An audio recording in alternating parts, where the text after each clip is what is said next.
Of course, PC, like you said, being balanced and doing a little more through the air than they are on the ground so far this year, which not a lot of teams are that way, but PC certainly is that way, and would probably like to be a little bit more balanced, but it'll be fun to see how that plays out here tonight. We'll talk about that more coming up in our Keys to the Game presented by Hormel Foods. But when we come back, head coach Rich Kakmarinsky is going to break down this matchup for us as we get you set for your opening kick presented by Dutch Mill Supply. Number 4, Pella Christian. Number 6, Sigourney Kyoto live inside our Pella Real Estate Services radio broadcast booth. In the Pella, make reservations for them to stay in Pella's finest accommodations, the Amsterdam Hotel. We have many different packages available depending on what they're looking for during their visit. Our weekend getaway package includes flowers, chocolates, and champagne. The Visit Pella package has tickets to the Historical Village, Vermeer Windmill, and Pella buses found around town. And the stay and play package includes golf at Boss Landon. Find the perfect package for your guests or yourself by visiting royalamsterdam.com for the Amsterdam Hotel on the Bollengracht in Pella. Nobody covers the Eagles like KRLS. Live coverage of every football game, athletes and highlights on the radio sports page Wednesday evenings at 6 and Thursday mornings at 10.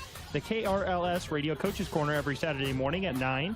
Stories every day on air and online at KNIAKRLS.com. The Jeremy Dingaman Concrete Football Friday Night Radio Preview Show Fridays at 4:30, and the Greg Young of Indianola Football Friday Night Radio Scoreboard Show after the games. The one to count on for Pella Christian Eagles coverage, 92.1 KRLS. At Tri-County Veterinary Clinic in Pella, the Veterinarian Pet Salon is taking appointments. Hey, Mr. Veterinarian, can we give our kitty a haircut, please? Yes, we can. This is Dr. Tim Yoder, one of the veterinarians at Tri-County Veterinary Clinic in Pella. Schedule an appointment at the Veterinarian Pet Salon by calling 628-4040. Tri-County Veterinary Clinic, where your pet's good health is our #1 concern. They're the veterinarians. Yes, we are. We're the veterinarians. They do take care of pets because they love them. Above all, you want to create something you're proud of. At Precision Pulley & Idler, each employee receives countless hours of instruction. That's why Precision Pulley & Idler is not only proud, but understands the work our area students put in each year to make their own season a success. Precision Pulley & Idler encourages our area students to combine a strong work ethic and attitude to achieve their goals this season. Good luck to our area athletics and activities this fall from Precision Pulley & Idler. We keep it moving. It's an important time to follow safe driving habits, stop completely at stop signs, and to allow pedestrians to safely get across crosswalks or to the school bus. And to play it safe and stay alive, don't text as you drive. Focus on safe driving habits when you get behind the wheel. Pella Corporation team members focus on safety in the workplace. That's why we're proud to share these tips in the interest of community safety. Check out the special deals this month at the Blumenhof in Pella. We had 25% off almost everything at the store. 25% off garden decor, 25% off plants, flowers, trees, and shrubs. That includes fruit trees, shrubs, fruit plants, and even roses. Some exceptions may apply, and there's no guarantee on discounted items. 25% off nearly everything at the Blumenhof Garden Center in Pella. The Blumenhof. Get your colors worth. Hey, this is Emerson Dingaman. And I'm Jim Dingaman, and we're the kids behind Dingaman Concrete. Please call my dad today. We need you to keep him busy so he doesn't end up at home all day driving us crazy and ruining our fun. This is Jeff Dingaman with Dingaman Concrete. Now is the time to address those projects around your home or business, whether it's tearing out and replacing your driveway or parking lot or pouring all new. Call me, Jeff Dingaman, with Dingaman Concrete. The quality comes first. Please call my dad today. Have you spent a lot of time looking at the inside of your house lately, thinking it could use some updates? Pingle's Home Store of Pella has what you're looking for, from new furniture to floor, decor, and more. From a total style overhaul to simple updates, see what Pingle's has in store for you. If you need personal help to see your vision realized, ask our own interior designer, Lori. Make an appointment today. Stop by Pingle's Home Store or visit pingleshome.com. Discover dependability. Real people, real service, real dependability. Pingle's Home Store. And welcome back to the Pingles Home Store Radio pregame show on the KRLS 2 stream. Andrew Schneider here with Rich Kakmarinsky as we preview a huge Week 5 matchup as Pella Christian set to take on Sigourney Kyoto. And, Coach, before we get to the Cobras and obviously the great team that they have, you have, I think, an anomaly and something as I looked back, hasn't happened to you in PC recent history, certainly maybe ever, a forfeit before the game was played, and essentially turned your week 4 into a bye week. Your thoughts about how things have gone since that? You hate to lose a home game this year and hate to lose an opportunity for the guys to play, but it seems like at this point in the season might be a blessing in disguise. You know, it really was. I mean, obviously, I was brutally shocked when I got the call. I did not anticipate that at all. You know, it's kind of funny. We made it all the way through 2020 last year with all the COVID stuff without a miss. And now this year, you know, we obviously missed a game. So, but I think it was a blessing. We're taking it as a blessing. You know, if you count the Newton scrimmage, you know, we're 4 games into this, halfway through the season. So we got an extra 2 days of rest. We got an extra 2 days to prepare for Sigourney. So I thought it was a good thing. Well, and you know, you have to kind of handle that on the fly. How did you guys kind of tackle and use those extra 2 days in terms of, I'm sure, heavy game prep, but even on Friday, what was kind of that day like, knowing that for the first time in Eagles history, you didn't have a game to play? You know, actually, we took a good advantage of it. We actually got the news Wednesday afternoon about 2:30, and actually sent the kids home and told them to be a regular high school student for a change for a day and to get out and just enjoy the day. It was a gorgeous day weather-wise. Then we came back and we went, normally we go helmets only on Thursday. We went full pads on Thursday and went full pads on Saturday or Friday. So again, got a good chance to prep for Sigourney, and you know, had a good weekend. Came back, I think we were refreshed, and we've had tremendous week of practice this week. So I'm really excited about it. Well, Sigourney Keota, this, I think for many people across the state, preseason was going to be the district championship game. I know there's still games to be played, but very likely that these are the 2 teams right now as things stand that will probably be near the top of the standings when it comes to the end of the regular season. Both preseason ranked, both preseason coming from the playoffs a year ago. Obviously a huge matchup in a Cobras program you've become very familiar with. Your initial thoughts about the team that's coming to town? Well, you know, they've had a great program for a long, long time. You know, I'm good friends with Bob Howard, their previous coach, a fellow Central grad. He had great success there, and really, Coach Henry had great success at Sigourney before Coach Howard. So if you look at their program over the course of 30, 40 years, it's been a great program. And you know, they went to the semis last year in 1A. Got a lot of guys back, so we knew coming into the season they were a quality team, and you know, they've demonstrated that. So you know, we're excited to have them at our home field and playing for basically a district championship. Well, and Sigourney runs and runs and runs and runs, Coach. They're a very physical football team. They always have been. Even the matchups that I've seen over the past 6 or 7 years, not a whole lot of variety to their offense in the sense of they do what they've done for many, many years, but they do it extremely well. Your defense will have a tough task. Defense is going to play lights out.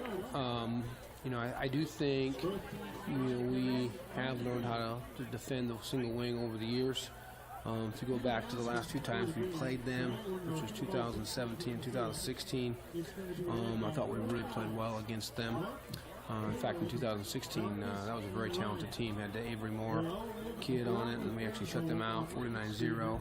So they are a talented team, and they're tough.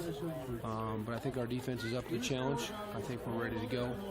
And so be kind of the you know, immovable force versus the irresistible force versus the immovable object. I think our defense is playing at a high level, and so I think that'll be definitely a marquee matchup. You know, their offense versus our defense. Well, really, and this is almost cliche to say it, but on both sides of the ball, it feels like tonight's game, a lot of it may be one in the trenches. That's where one of their strength groups is.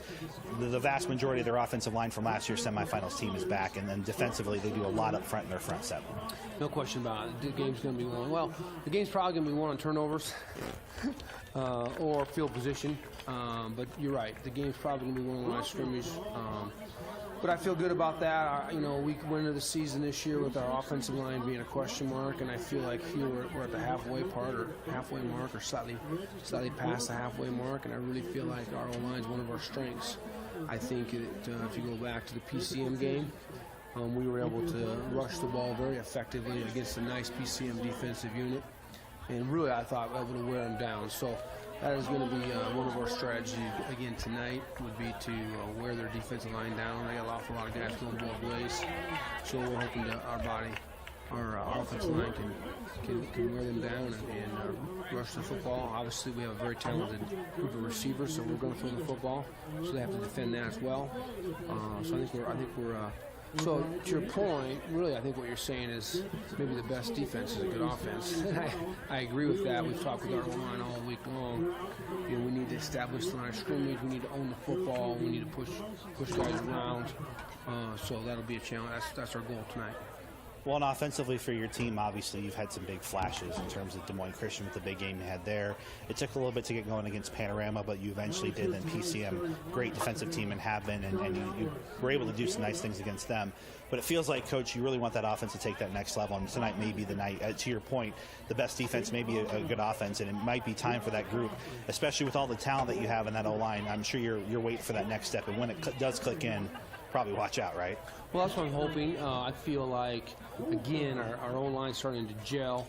We moved Mitchell Van Zee to guard, and now we have, I think, a really good configuration out there of offensive line. This will be Benny Schuler's third game starting for us. This will be Isaac's second game, taking 100% of the reps. So he's taken 100% of the reps at quarterback the last 3 weeks. I really feel like that is starting to solidify things, his connection with receivers. So I feel like, yes, I feel like our offense is ready to break out. It'd be a great time to do it right now. But I think, I think our offense is poised for more.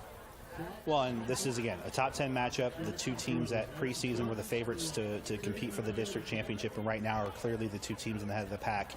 That all being said, there are still 3 weeks after this. So, Coach, how do you balance expectations coming into tonight's game, knowing that, A, you want to play well, you want to beat a team like this, knowing that this is the kind of team you're going to have to beat to get to the Dome if that's going to be your goal this season, but at the same time understanding that if it does not go well tonight, there's still season left and an opportunity for you to continue to get better and be in a position to beat a team like this? Well, I think that's a great point. Marv Levy, when he was coaching the Buffalo Bills back in the 90s, one of the reporters asked him, is this a must-win? He goes, WW2 was a must-win. This is a football game. So obviously, I think a win tonight puts us in the driver's seat. Obviously, the district championship versus Grace. Still got 3 games to play, so definitely not taking anything for granted. 3 weeks to get better. We still have a relatively young football team, so every week that we can get in a practice, every week a game week, just more repetitions, more experience. I think you're starting to see that. I think we're getting more confidence in every area of our game. So I think the message, I think our kids are in a good spot. Obviously, they're ready to play well tonight, but it's not. And we'll have more of the Pingles Home Store Radio pregame show when we come back after this. Are you having trouble finding a place to work? Looking for a career with benefits? The climate-controlled facility known as Hormel Foods are currently looking for applicants. Hormel is offering free tuition to the employees' kids for 2 years. No strings attached. All the applicant has to do is that the employee works during the 2 years the child is in school. So apply to Hormel Foods today for an opportunity for free tuition for your kid. If the parent leaves, the tuition stops, no repayment or contract period. Inspiration can come from anywhere. At Pella Regional Health Center, we are inspired by compassion. We believe in treating everyone who comes through our doors with the same dignity and respect we would want to receive. Let our compassion and support be the inspiration you need to find the care that you deserve. Choose Pella Regional Health Center and experience inspired care for yourself. Visit us at pellahealth.org. At Hopkins Roofing, our core values built our business. Expertise, generosity, integrity, professionalism, and relationships. These aren't just words on a wall. These are the pillars holding up Hopkins Roofing and all we stand for. They're the standards we're all expected to meet and the standards we hold each other to every day. If it's time for a new roof for your home or business, check out some of our work at hopkinsroofing.com and let us put together a quote for you. Hopkins Roofing.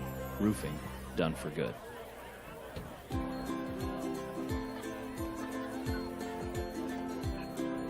This is Kim at the Fairfield Inn and Suites in Oskaloosa, inviting you to come stay with us. We're a brand new facility that boasts state-of-the-art amenities coupled with the local charm of Oskaloosa. Our pool and fitness center is open to our guests, and free breakfast will start your day off right. Call and book with us today or use our Marriott Bonvoy app. We look forward to seeing you.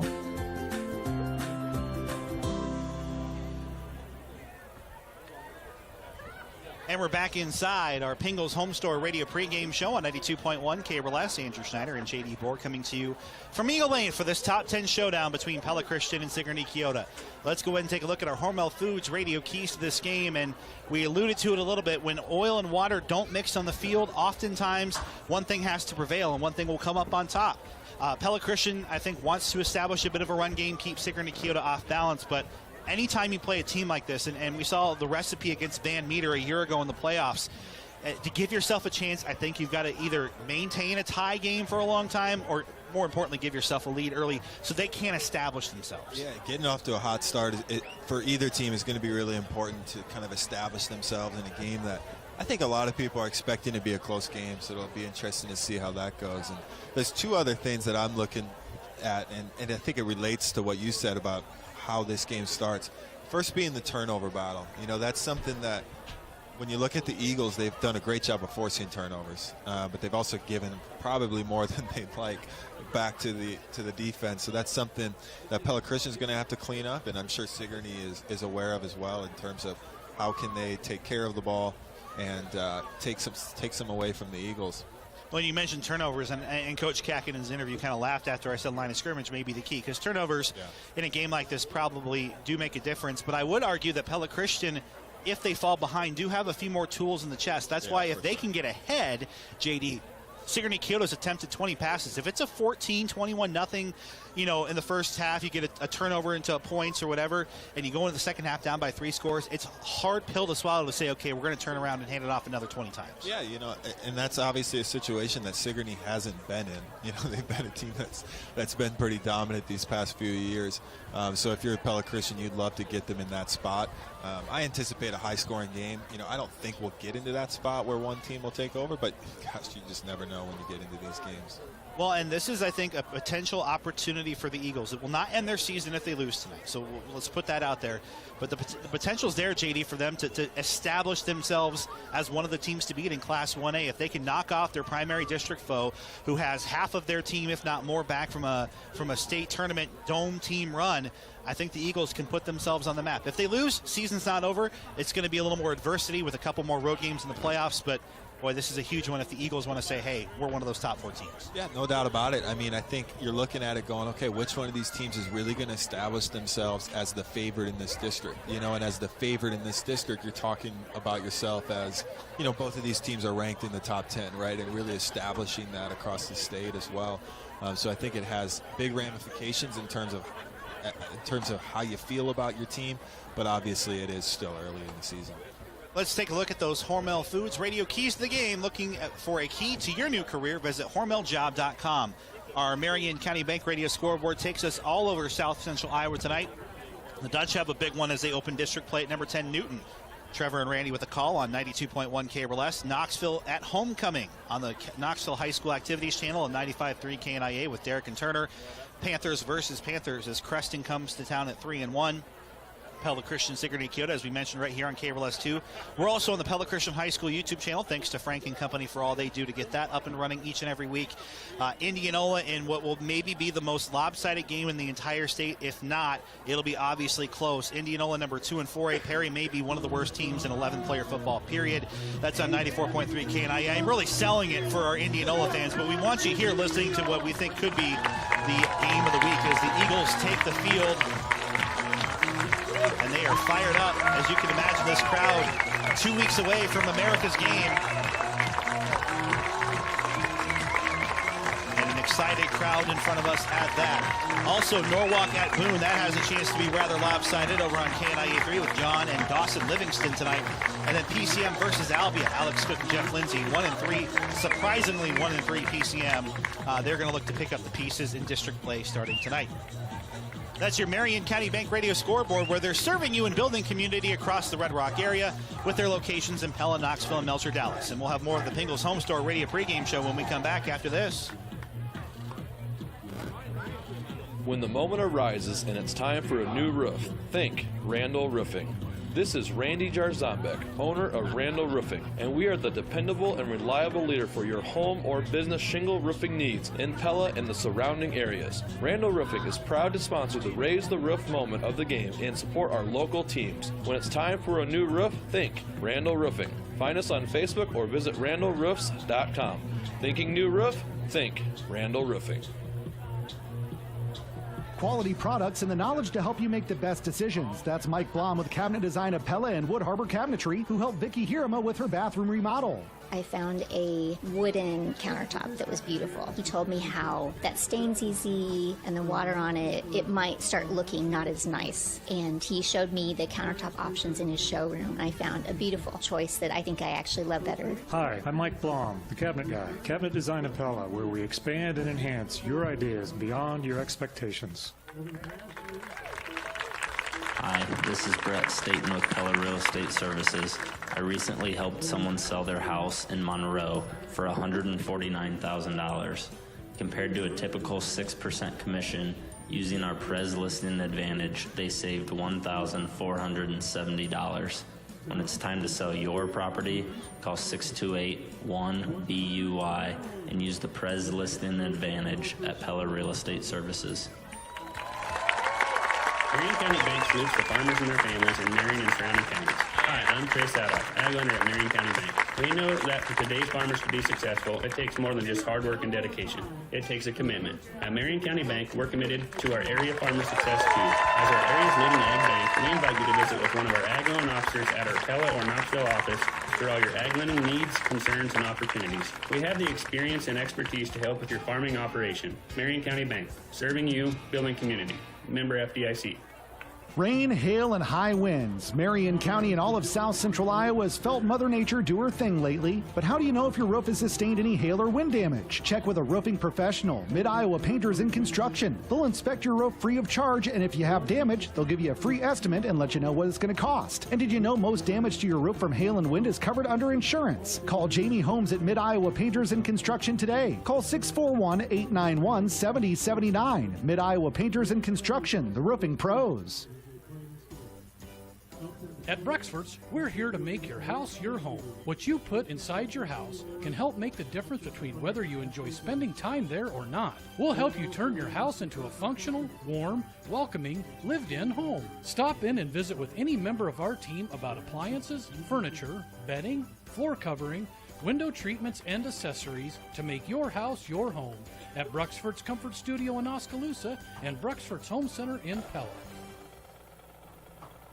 There's a place in downtown Pella that takes you right into the heart of Amsterdam. A beautiful brick walk featuring a winding canal, a working drawbridge, and Dutch architecture providing a classic old world atmosphere. Welcome to the Molengracht. The Molengracht is home to some of Pella's finest lodging at the Amsterdam Hotel, dining with Liberty Street Kitchen and Oriental Express, Beautiful You Salon, Pella Nail Salon, the Pella Window and Door Showroom, and many service businesses. You can even take in a movie at Pella Cinemas. Good luck to our local sports teams from the Molengracht in Pella. We know you have choices when it comes to wireless plans for your home or business. At Strawber Cellular, we strive to be that local expert to provide all the service and expertise you need to make U.S. Cellular your choice for wireless service. Our knowledgeable staff can provide you with everything from smartphones and tablets to home internet and security options. Choose Strawber Cellular, your locally owned authorized agent for U.S. Cellular in downtown Pella.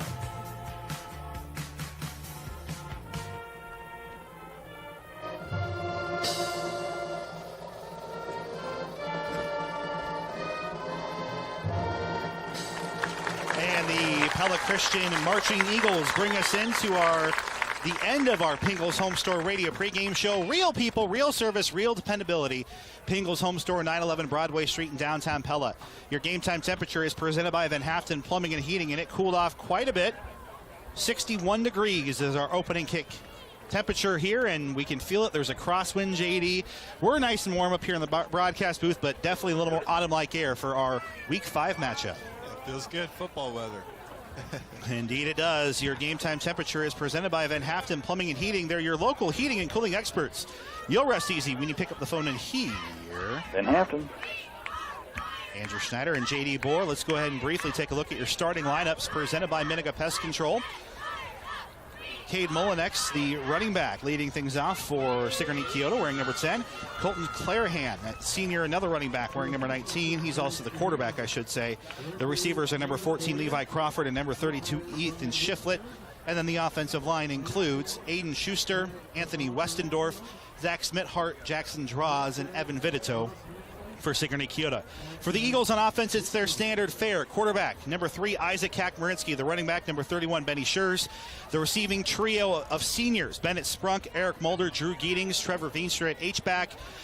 Bo Bush also at the other H-back position. And then Owen Miniga, Mitchell Van Zee at left guard, Drew Van Cote in the center, Colton Voss at right guard, and Toby Steen at right tackle. Your starting lineups are presented by Miniga Pest Control.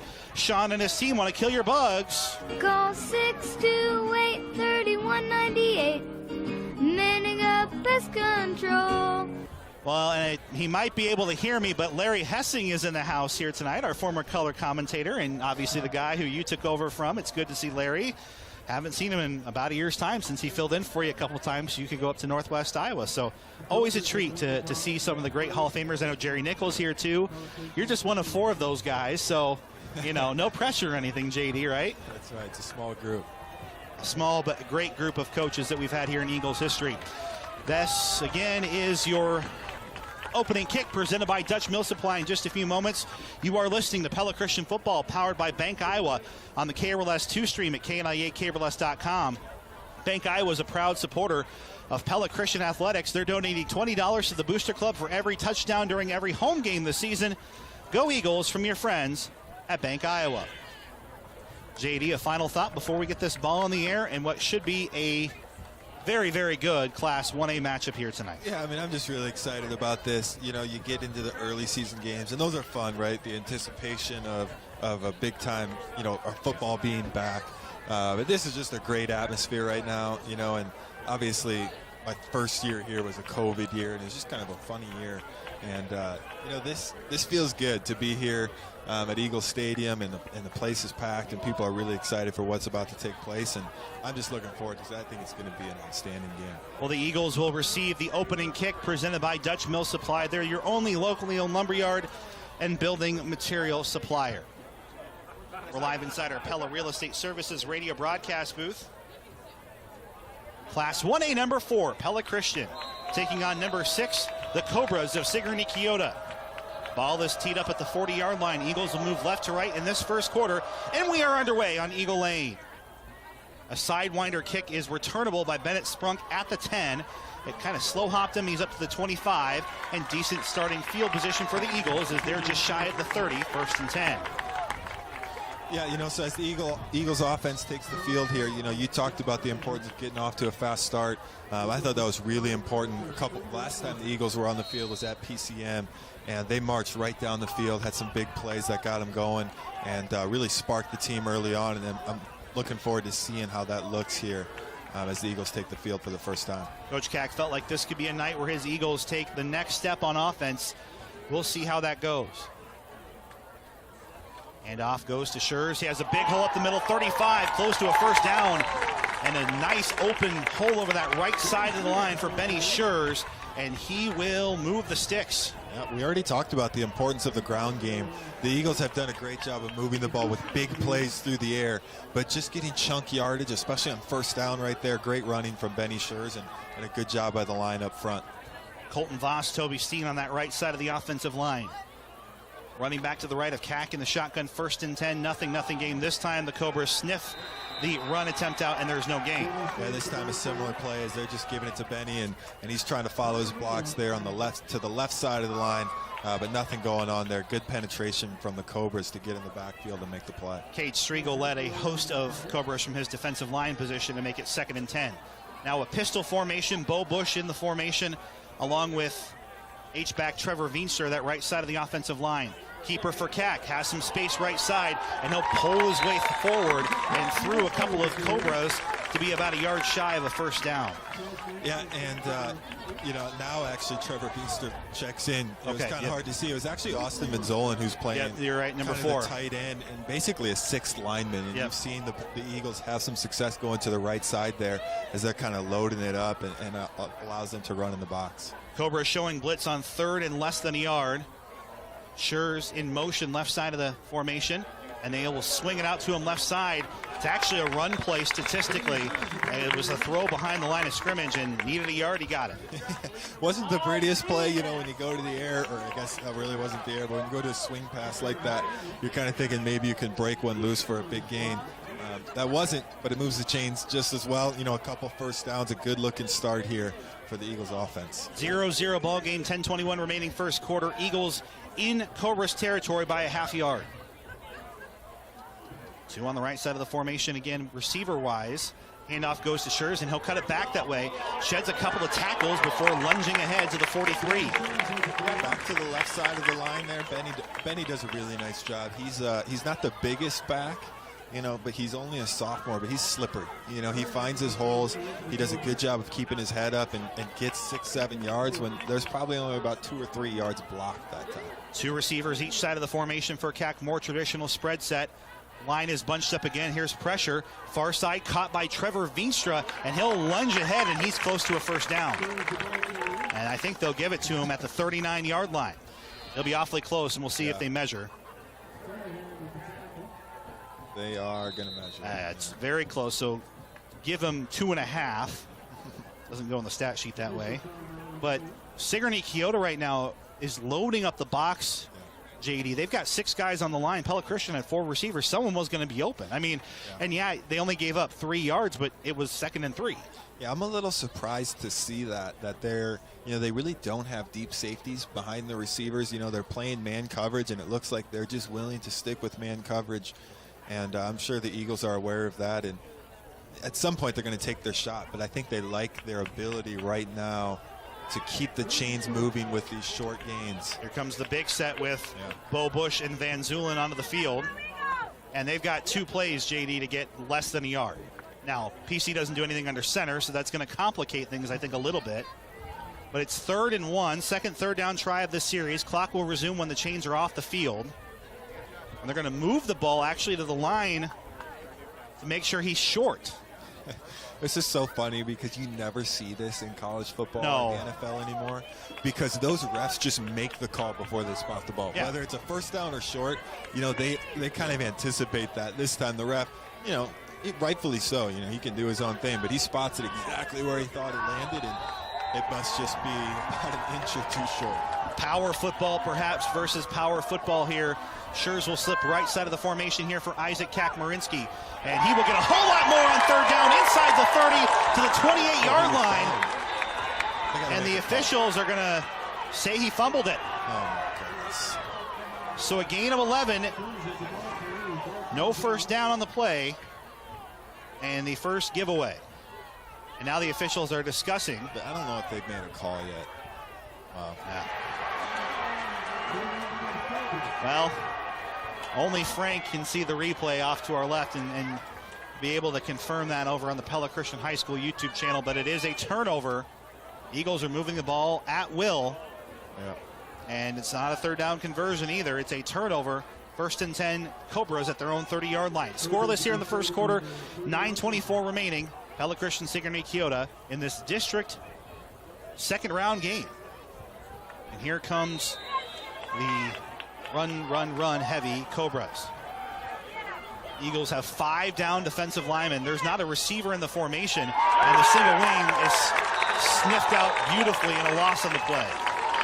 Yeah, there's a host of Eagles back there. I see Logan Kelderman and E.J. Fransman getting up from the pile. That's an awful spot. He never got that far up. He lost 3 yards, but they give him a loss of a yard. That's Cade Mullenix. I'm going to tell you, I think one of the biggest keys to this game as well is first down. The Cobras need to move the ball on first down, and the Eagles got him behind in the chains here on first down. I think that's really, really important if you're an Eagles fan. They're not a huge team with that starting offensive line. Student body left for Mullenix, and it doesn't matter what he does because there was holding in the backfield on Giddings, and he comes up with somebody's towel And I think this one's coming way back. And yeah, you take the yardage here, put them at 2nd and 25, and try to see them move the ball effectively here. Yeah, so for those of you who are listening on the radio and maybe not that familiar, Sigourney Kyoto plays a unique offense, probably one that was very popular in the late 80s and 90s, that everybody was doing stuff like this. And that's by the way, 14-yard penalty. Yeah, it's a huge play. Puts them way behind in the chains. But they are putting, everybody's bunched up at the line of scrimmage. They're in the shotgun. There's 2 different guys that actually receive the snap. Sometimes they snap it to the quarterback. Sometimes they snap it to the running back standing right next to him. And they are really, really going to run the football. And they're going to try and pass it here. A rainbow pass at that, and it was in a perfect spot, and the receiver just alligator armed it, and he may have been gone. So coming wide open on the formation was number 14, Levi Crawford, at the 50. The only guy near him was Eric Mulder, about 3 yards away, and it falls incomplete, 3rd and 25. And that's the thing about Sigourney Kyoto that's so interesting is I just mentioned they're going to run the football. That's what they're going to do. But when they do go back to pass, they're always looking for the big shots. They're trying to get those big gains when they do go to the air. And they had a wide open receiver there and almost hit him. You got to be really, really careful if you're Pella Christian because it's hard to find the ball in the backfield. And sometimes it's in the quarterback's hands, or even the running back has thrown it a couple times for big gains. And now we have a vision for less timeout, Sigourney Kyoto. It is not going well here for the Cobras despite the fumble recovery here in this game early. And our score is 0-0 here in the 3rd. Let's take a look at our creative idea drawn up by Brandon Peel. When we talk about the Eagles defensively, Sigourney Kyoto, it's not only unique in the sense that they have all they have in the backfield, there's no one lined out outside the hashes. They've got 7 guys on the line, and then they've got the other 4 players somewhere in that backfield. So the Eagles defensively, they've drawn up this defense. Here's the beauty. They've played each other 6 times in the last 10 years. There's no secrets of what Sigourney Kyoto is going to do. And Pella Christian right now just has to be careful they don't get beat on one of those deep plays. Yeah, and I'll give Coach Cack a lot of credit. People talk about Bill Belichick of the Patriots, and the secret for him. And one of the secrets of the Patriots is that they're very game plan specific, right? They have their defense, but they're always going to change it up depending on who they're playing. And I've seen that a lot from Coach Cack, too. That he is going to put guys in positions to stop what they see, not just say, hey, this is what we do. So this is a different look from PC, but so far in this first drive, it seems to be working pretty well. Well, and they have the depth, I think, up front this year that they didn't have last year to do it. And they're going to quick kick on 3rd down. So that was a call. I'm not going to start laughing uncontrollably. And the reason why you do that, the difference was this was effective. And I think it was 100% intentional because they get it back to the 32-yard line. No giggles at the studio. I was just thinking about that. They play that clip over and over again, and it's ruined my life. Not ruined my life, but I do want to shout out little Aiden Bowe is watching from home with Mama Schneids back at our complex just west of Pella High School. Aiden will be at one of these games soon. He will get to taste Eagles and Dutch football many, many a nights, but it's just been one of those rough years to have a little baby when it comes to sickness, and he's feeling better, but not enough, I think, to be out here at Football Fridays, but we'll get him out here at some point. 8:17 remaining. By the way, your creative idea drawn up by Brandon Peel. For branding, print, web, video, or interactive, call Brandon Peel. Relentless for you. Handoff goes to Benny Schurz, and he is moving a pile of Cobras again. 1st and 10 from the 31-yard line, and he'll get it up to the 38 for a gain of 7. I like it. Tough play. I thought it was a tough break last time that Benny ran the ball. It looked like he was down and the ball squirted out. But no fear. They give it right back to him, and Benny's still running hard and trying to shed tacklers and make a play. It's a really nice gain there on 1st down once again. Clock is moving under 8 minutes. Scoreless between the Eagles and Cobras. District football clash. Cat keeps it himself. Evades a couple of defenders in the backfield and lunges ahead for an Eagles 1st down, gain of 4. You mentioned the line of scrimmage and how important that is in this game, to dominate the line of scrimmage. And you can't help but say that so far the Eagles have been the physical team at the line of scrimmage on both ends of the football. And, they haven't gone to the air yet. I think at some point here they're going to make a play fake and take their shot. Especially with look how close those safeties are playing. And they're going to take their shot here. Cack steps up, looking for Mulder, and he's going to throw it incomplete. I saw a frisbee go to throw it in the air. I thought there was some sort of flag, but it was just an incomplete pass. That time well covered, and I think well scouted by Sigourney Kyoto. For sure. But it was also the big formation, and Cac just had the two receivers going out now that Sprunk and Veenstra are back out in the formation. Yeah, and that time they really shifted their coverage to really double up Mulder. And I think next time Isaac's going to know that he can go to the other side of the field and get a one-on-one matchup that he's going to like a lot more. Blitz is coming again. Quarterback keeper left side Cac is this time having to navigate traffic in his own backfield, and he stopped near the line of scrimmage. Yeah, that was really good pursuit there from the Cobras. It's the quarterback playing defense at his linebacker spot, Clarahan, who was able to chop down Kak-Marinsky and puts us in a third and 10 here. You know, the first time that the Eagles have been in this position so far today. You know, they're at the 43-yard line trying to put together a nice drive. 6:50 and counting here in the first quarter, still scoreless. Play action fake. Cac rolling out to his right, pump fakes, makes the defender miss, heaves it near sideline, tipped away beautifully. Good coverage near side. That was number 15, Cole Kindred, who came from his safety position. A ball that was floated just too high. I think he had Sprunk maybe 2 steps earlier, but enough time on that throw that was lollipopped up for the defender to come over. Yeah, that's a tough play to make because he's rolling out. He's trying to read the defense, but a defender was right in his face. He had to pump fake in to make his move, and probably that pump fake is when he actually had the opportunity to make the pass, but obviously wasn't able to make it under the duress that he was under. Well, and we've shown that Sigourney Kyoto is just going to blitz, I think, on every down, bringing pressure here on Mulder, who booms a beautiful kick, and a fair catch called for at the 10. So perfect punt. There is a flag, though, at the 40-yard line. And that may not be good news for the Eagles. So they held because there was pressure coming on that secondary. So Mulder is upset in the sense that he boomed a perfect kick. It was 45 yards, no return. And there's no way Sigourney Kyoto is taking that result. And they're going to make him back up 10 yards, maybe more like 15 yards. Yeah, because it's one of the upbacks. The Eagles have 3 guys that we call upbacks who are about 5 yards behind the line of scrimmage, who are absorbing whatever blitz. And Sigourney Kyoto really came after him that time. And that's going to put the Eagles, knock them way back. So the field position change here could be pretty drastic. So now 4th and a mile. Eagles are now 1 of 3 on 4th down tries. Clock with 6:30 remaining has Pella Christian Sigourney Kyoto tied at 0 first quarter. Here's the cadence, high snap. Mulder this time a low line drive. And about the same effect. So it really didn't matter. You know what? They got 4 yards out of it. You know what? And it's just a longer punt for Eric. And he's going, my punt average just went up. So that actually worked out. It really wasn't a better punt. His first punt was awesome. The second punt was kind of a wobbler, but sometimes you get the roll, and certainly the Eagles did. Well, and it's a risk anytime you have a bouncer, a knuckler out there to return it. Yeah, right. And so it took an Eagles roll, and hey, we're back to where we have essentially started the drive. We're at the 14-yard line, as you can hear the marching Mustangs. Folks, make sure you stop on by Pella High School tomorrow if you're a fan of marching bands. 4 o'clock opener, PC on right around 5 o'clock at the Marching Dutch Invitational. Excited to see them on the field for that action tomorrow. Molinex spun hard in the backfield and then gets past that line, but not much, a gain of 2. Yeah, so there you see that kind of interesting aspect that we were talking about. Normally, Clarahan is going to take the snaps, but that time the snap went directly to Molinex. And honestly, it happens. They're standing right next to each other. It's honestly hard to notice. And that's kind of the key of this offense, is it's hard to pick up who has the football. Yeah. As a defender, you just got to put your head down, try to get a push and tackle what's in front of you and hope that guy has the ball.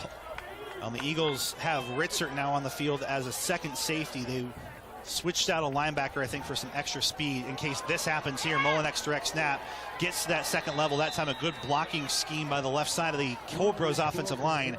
A gain of 10 yards and the first Cobras first down. Yeah, Molinex leads Class 1A in rushing over 800 yards on the season, and you can see why. He is fast. You know, he really benefits from the style of play that Sigourney Kyoto runs. He's going to get a lot of carries, but he makes the most of them too. And, you know, if he can hit a hole, he's going to get there quickly and get to that second level faster than most. First and 10, scoreless between the Cobras and the Eagles. First quarter, Sigourney Kyoto, another good gainer on the right side, and a gain of 5. And this is what the Eagles can't afford. You said first down is critical. In that first series, they got them behind the sticks. They never recovered, and now 2 first downs. Yeah, and this is the way Sigourney wants to play. As they run the football, they get that 5-6 yards on first down, and they stay within their playbook. We already saw when they get into a third and what they view as not manageable, they would rather just punt. You know, they don't want to stick into that or try to make a play through the air. So this is exactly what the Cobras are hoping for. This time there's that direct snap to the quarterback, and he will keep it himself. And he's getting harassed by the Eagles safeties, but stays on his feet. They're trying to get the fumble going, and that is a huge gainer past midfield. So add 15 more. First carry for Colton Clarahan. Yeah, and Clarahan took the snap and literally just spun around and ran right up the middle. You know, you can't keep your eyes in the backfield because there's so many things happening in the backfield. You got to see the blocks. Where are they pulling? That time they pulled tackles into the middle of the field who led the charge there, and they were blocking 15 yards upfield, and creates a big play. 4 minutes remaining, first quarter. Sigourney Kyoto 0, Pella Christian 0. Patient run again by the Cobras, and another big first down gain for Cade Mullinex as he gets to that second level again, gain of 8. Yeah, this is the physicality of the Cobras. This is what we didn't see in the first drive. They are really pushing bodies. They're making space. These holes have been massive, and the Panthers have the Cobras. The Cobras have the speed to take advantage of that. 2nd and 2 from the Eagles' 42-yard line. Just have to get beyond the 40 for a first down. Sigourney Kyoto with Clarahan and Mullinex in the backfield. And this time it's a play-action fake, and they've got a man wide open deep in Eagles territory, and they miss it again. And now the Eagles, I think, could benefit from some. There's 2 guys in the backfield who are going to have the ball in their hands, JD. There's no doubt it's going to anyone else. So I think at this point you got to assign a guy to 19, assign a guy to 10, then make sure your safety's staying back, because they've almost been burned twice on passes that should have been caught but weren't. Yeah, it's really tough. It's really tough because the safeties feel that urge to step into the box and help out a little bit on the run game, but that's twice now that they've got behind him.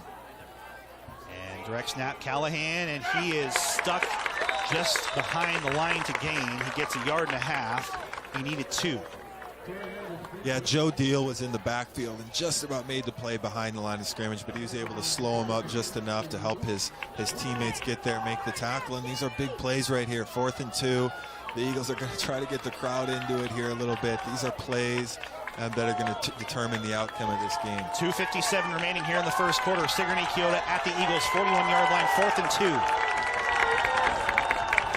And they're going to bunch the formation yet again. And the Eagles will jump off sides and give them a freebie. You get so hyped up for these plays, right?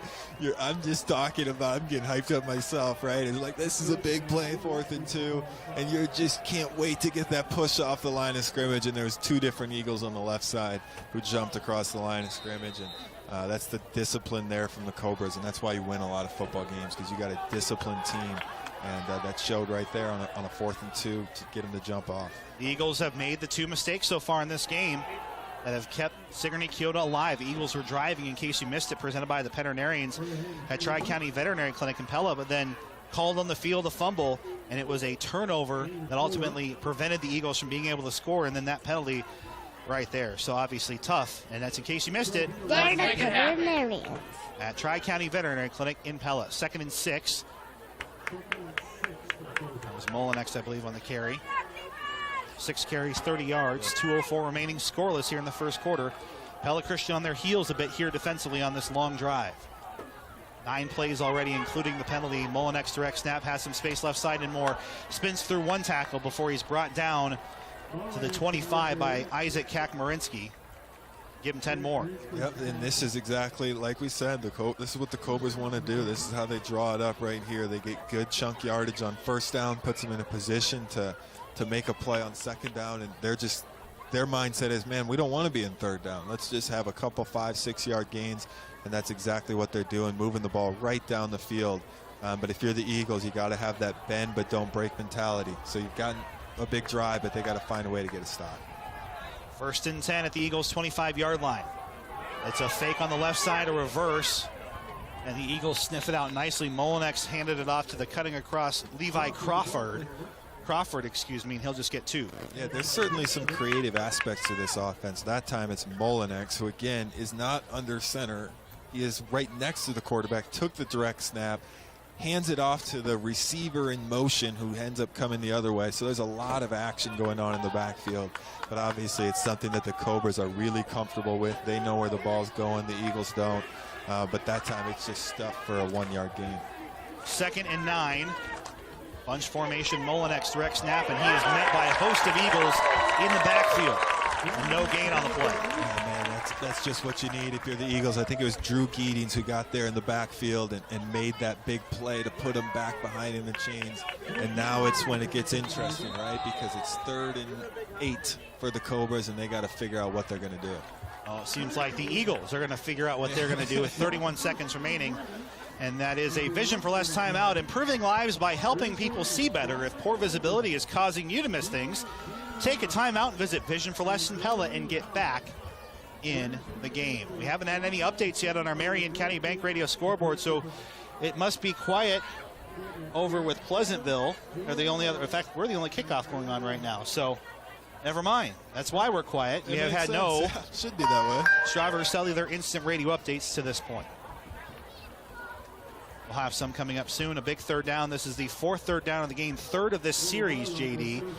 As by my count, 1, 2, 3, 4, 5, 6, 7, 8, 9, 10 plays if you count that penalty on this series. Yeah, really impressive drive here from the Cobras as they started on the 14-yard line and then moved it all the way down to the 24 of the Eagles.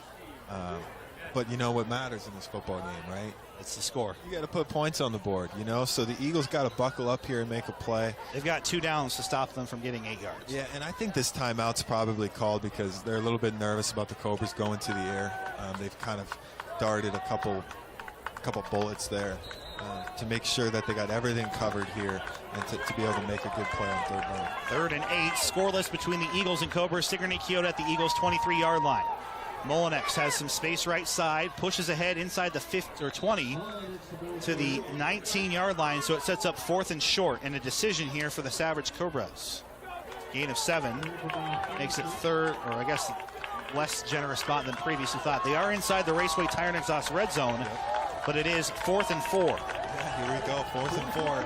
Can't jump off sides. That's just going, everybody on the Eagles sideline is going, watch the ball, watch the ball. And we'll watch it when we head to our 2nd quarter. We're live inside our Pella Real Estate Services radio broadcast booth. Scoreless between Sigourney Kyoto and Pella Christian. Top 10 showdown in Class 1A on KNIA-KRLS.com. Now hiring helpful smiles at your Pella Hy-Vee. Looking for a part-time job? Please join our team. We have positions open in our meat department, kitchen, customer service, and wine and spirits. All shifts available. We offer a competitive wage, flexible scheduling, and employee discount on groceries. This is a perfect opportunity for high school students, retirees, and anyone looking for a great place to work. It is simple to apply. www.hyvee.com or stop in the store and get an interview today. Hi. This is Tim Heis, owner of Culver's Restaurant here in Pella. Fall is one of my favorite times of the year. I love watching football and I love going to football games. Like many of you, I'm a huge fan of the Little Dutch, the Eagles, and the Central Dutch. If you're looking for a quick meal on your way to the game or a tasty treat when it's over, stop into Culver's in Pella. We'll make you a fresh, never frozen burger just how you want it, one of our famous concrete mixers, or any of our other great menu items. We're locally owned and involved in your community. Culver's Restaurant in Pella. 4th and 4 on the other side of our 2nd quarter break, and it is a field goal attempt for Sigourney Kyoto. It will be a 35-yard try by the quarterback, number 19, Colton Clarahan. And it had no chance. May have been partially blocked. And it is Eagles ball, and they will stand. And we will take a quick commercial timeout inside our Pella Real Estate Services radio broadcast booth. Village Cleaners is a family-owned business serving Pella and the surrounding areas for over 40 years. Keep your most cherished memories alive with Village Cleaners in-house wedding dress cleaning and preservation. They are experienced and detailed in their work and offer many other services such as complete dry cleaning, shirt laundry, uniform services, mat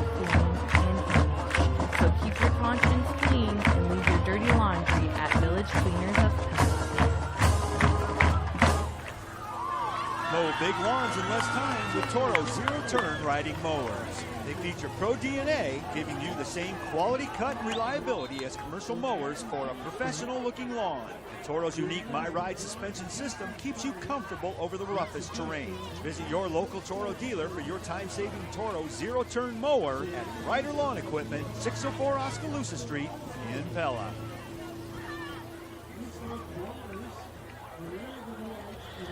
So I do want to make a brief correction. That was the end of the first quarter in the field goal drive. The Eagles took a vision for less timeout, and that ended up forcing the wind to be a little less favorable on the right hash. And 0-0, Eagles stand on defense, JD. 1st and 10 at their own 20-yard line. We are tied. Sigourney, Kyoto, Pella Christian early in the second quarter. Isaac Kakmarinsky moving Schurz to his left in the formation. 2 tight end set. Here's Schurz, sheds 1 tackle and then leans forward right at the line and ends up using that 6'4" frame to get 3 yards. Yeah, it helps to be a little bit taller. You don't see too many 6'4" running backs, especially skinny 6'4" running backs. But Benny, like I said, he's slippery, and then you made a good point that when he falls forward, he gets those extra inches. 2nd and 7 from their own 23-yard line. Kack in a pistol again. Has that big man formation set up with 2 receivers in the set, looking for Mulder, and that was an inaccurate pass, and it's caught for no gain. Yeah, I mean, they're trying to mix things up a little bit here and find some ways to get a few yards. That time he throws it out to Eric Mulder, and it's a good thing that Eric is really long and tall. He used all of his 6'9" there. Yeah, he used it all to make the catch. Unfortunately, it didn't really pay off for any yardage. But it's going to set up a 3rd and 6 here. That's really important, I think, to keep the offense on the field here for Pella Christian. It's an empty backfield here for Isaac Kakmarinsky. 2 down defensive linemen. Schurz in motion. They'll fake the jet sweep to him, and Sigourney Kyoto reads it nicely, and a yard for Isaac Kack, and that'll set up the punt team again. Yeah, they run this play to fake the jet sweep, and Kakmarinsky keeps it. They have a lineman. That time it's Toby Steen who's pulling out in front to try to block for him. The problem is Sigourney Kyoto just blew it up. I mean, they were in the backfield. That pulling tackle, Toby Steen, he had nobody to block. And, yeah, not a whole lot going on there for Pella Christian, and that's going to force another punt. Eagles are now 1 of 4 on 3rd down tries. High snap to Mulder. And another low rolling kick. There are a lot of Sigourney Kyoto Cobras in the vicinity, but they stay away. And it takes a good Eagles roll to the 36-yard line. But PC's defense forced into their 2nd, 3rd and out. And now they're back on the field again, at least those D linemen, after an 11-play drive. Thankfully for now, for the Eagles, turned into no points. Yeah, here I am in the pregame saying, oh, it's going to be a high-scoring game. This is going to be a lot of fun, going to light up the scoreboard. There's still time. Yeah, it could absolutely happen. The first game of the year for the Eagles looked like this too, and then it all of a sudden blew up, and we had a whole lot going on. But so far, it's all knotted up, and both teams have had good drives, but neither of them have been able to put it in the end zone. And there's a fake on the jet sweep left side. Good space for the number 3 man on the rotation on the Sigourney Kyoto carousel, running the ball. Levi Crawford stretches it out and gets 4 yards. Could have been a lot more, but the Eagles, I think, had a good response, realizing that both Mullinex and Clarahan did not have that ball. Absolutely a carousel. Great word, by the way. They're spinning around on every play. They really are just spinning around, and there's 3 different guys who have the potential to run the football. And they're all equally, maybe not equally, but they all have ability to really run the football and use their speed on the edge. This is a Dingham and Concrete game reset. Next time we have it, it's a keeper left side for the quarterback, Clarahan, and he'll get a few more, make it 3rd and short. A game reset. It is 0-0. Early second quarter, 9:24 and counting here on Eagle Lane. Pella Christian, Sigourney Kyoto. Number 4 Eagles, number 6 Cobras. Winner of this game likely in the driver's seat of Class 1A District 6. That's a Dingham and Concrete game reset, where quality comes first. Call Jeff Dingham at Dingham and Concrete, 621-1611. 5th 3rd down try of the game already for the Cobras. And they are 2 of 4 thus far. Correction, 1 of 4. And now 2 of 5 and more as Mullinex gets it left side, and he's past midfield. Needed the 47. He got the Eagles 49 instead and gets 6. And I tell you what, Mullinex, he hits the hole so fast. You know, he just gets out. He almost beats his blockers to the hole, and they got a lot of pulling linemen, and obviously the timing, they've worked out really well, but man, that kid gets there in a hurry. And there's a couple times now where you feel like the Eagles have done good just to hold him to 5-6 yards, because it looks like he's just about to score it out and take it for a long game. 1st and 10, Sigourney Kyoto, their 5th first down of the game. There's Molenex, and he gives a big stiff arm near side to Bennett Sprunk, and it's Eric Mulder who will drag him out of bounds with the face mask and add 15 more to the end of it. That or the horse collar, but Molenex was spun down hard. I think he's going to pick it up. Okay, never mind. Yeah, that was interesting because the side judge was right there. You know, Yeah. he was the one who was watching it, and it's the, I don't know, what do they call the guy in the back? No, it's the head official. Head He's official. the one. Is that what we call him, the head official? He was the one who made the flag, but he did a good job to go over there and talk to the side judge and say, hey, what'd you see? And he said, you know what, I saw the whole play. There It was wasn't Jersey. a flag. Yeah. He picks it up. And But it is a gain of 10, and it is a Cobras first down. Their 6th of this game. 0-0 ball game. A Strawberry Cellular instant radio update. PCM 2, Albia 0. 16 seconds in, Albia snap, goes into the end zone for a safety. And the quarterback this time spins himself into Bo Bush for a gain of 2. 4th carry for Colton Clarahan. Another instant radio update presented by Strawberry Cellular.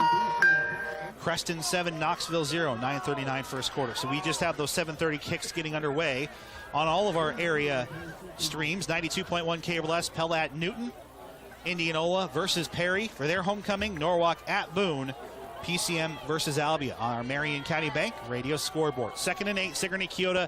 Pella Christian tied at 0, low scoring affair.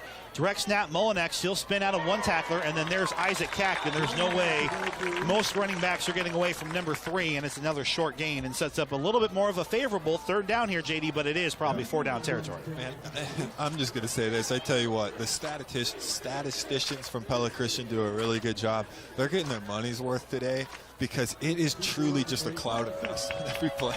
I'm trying to pick out, hey, who's the guy on the tackle there? But it's just so hard to tell because there's so much movement, so much going on.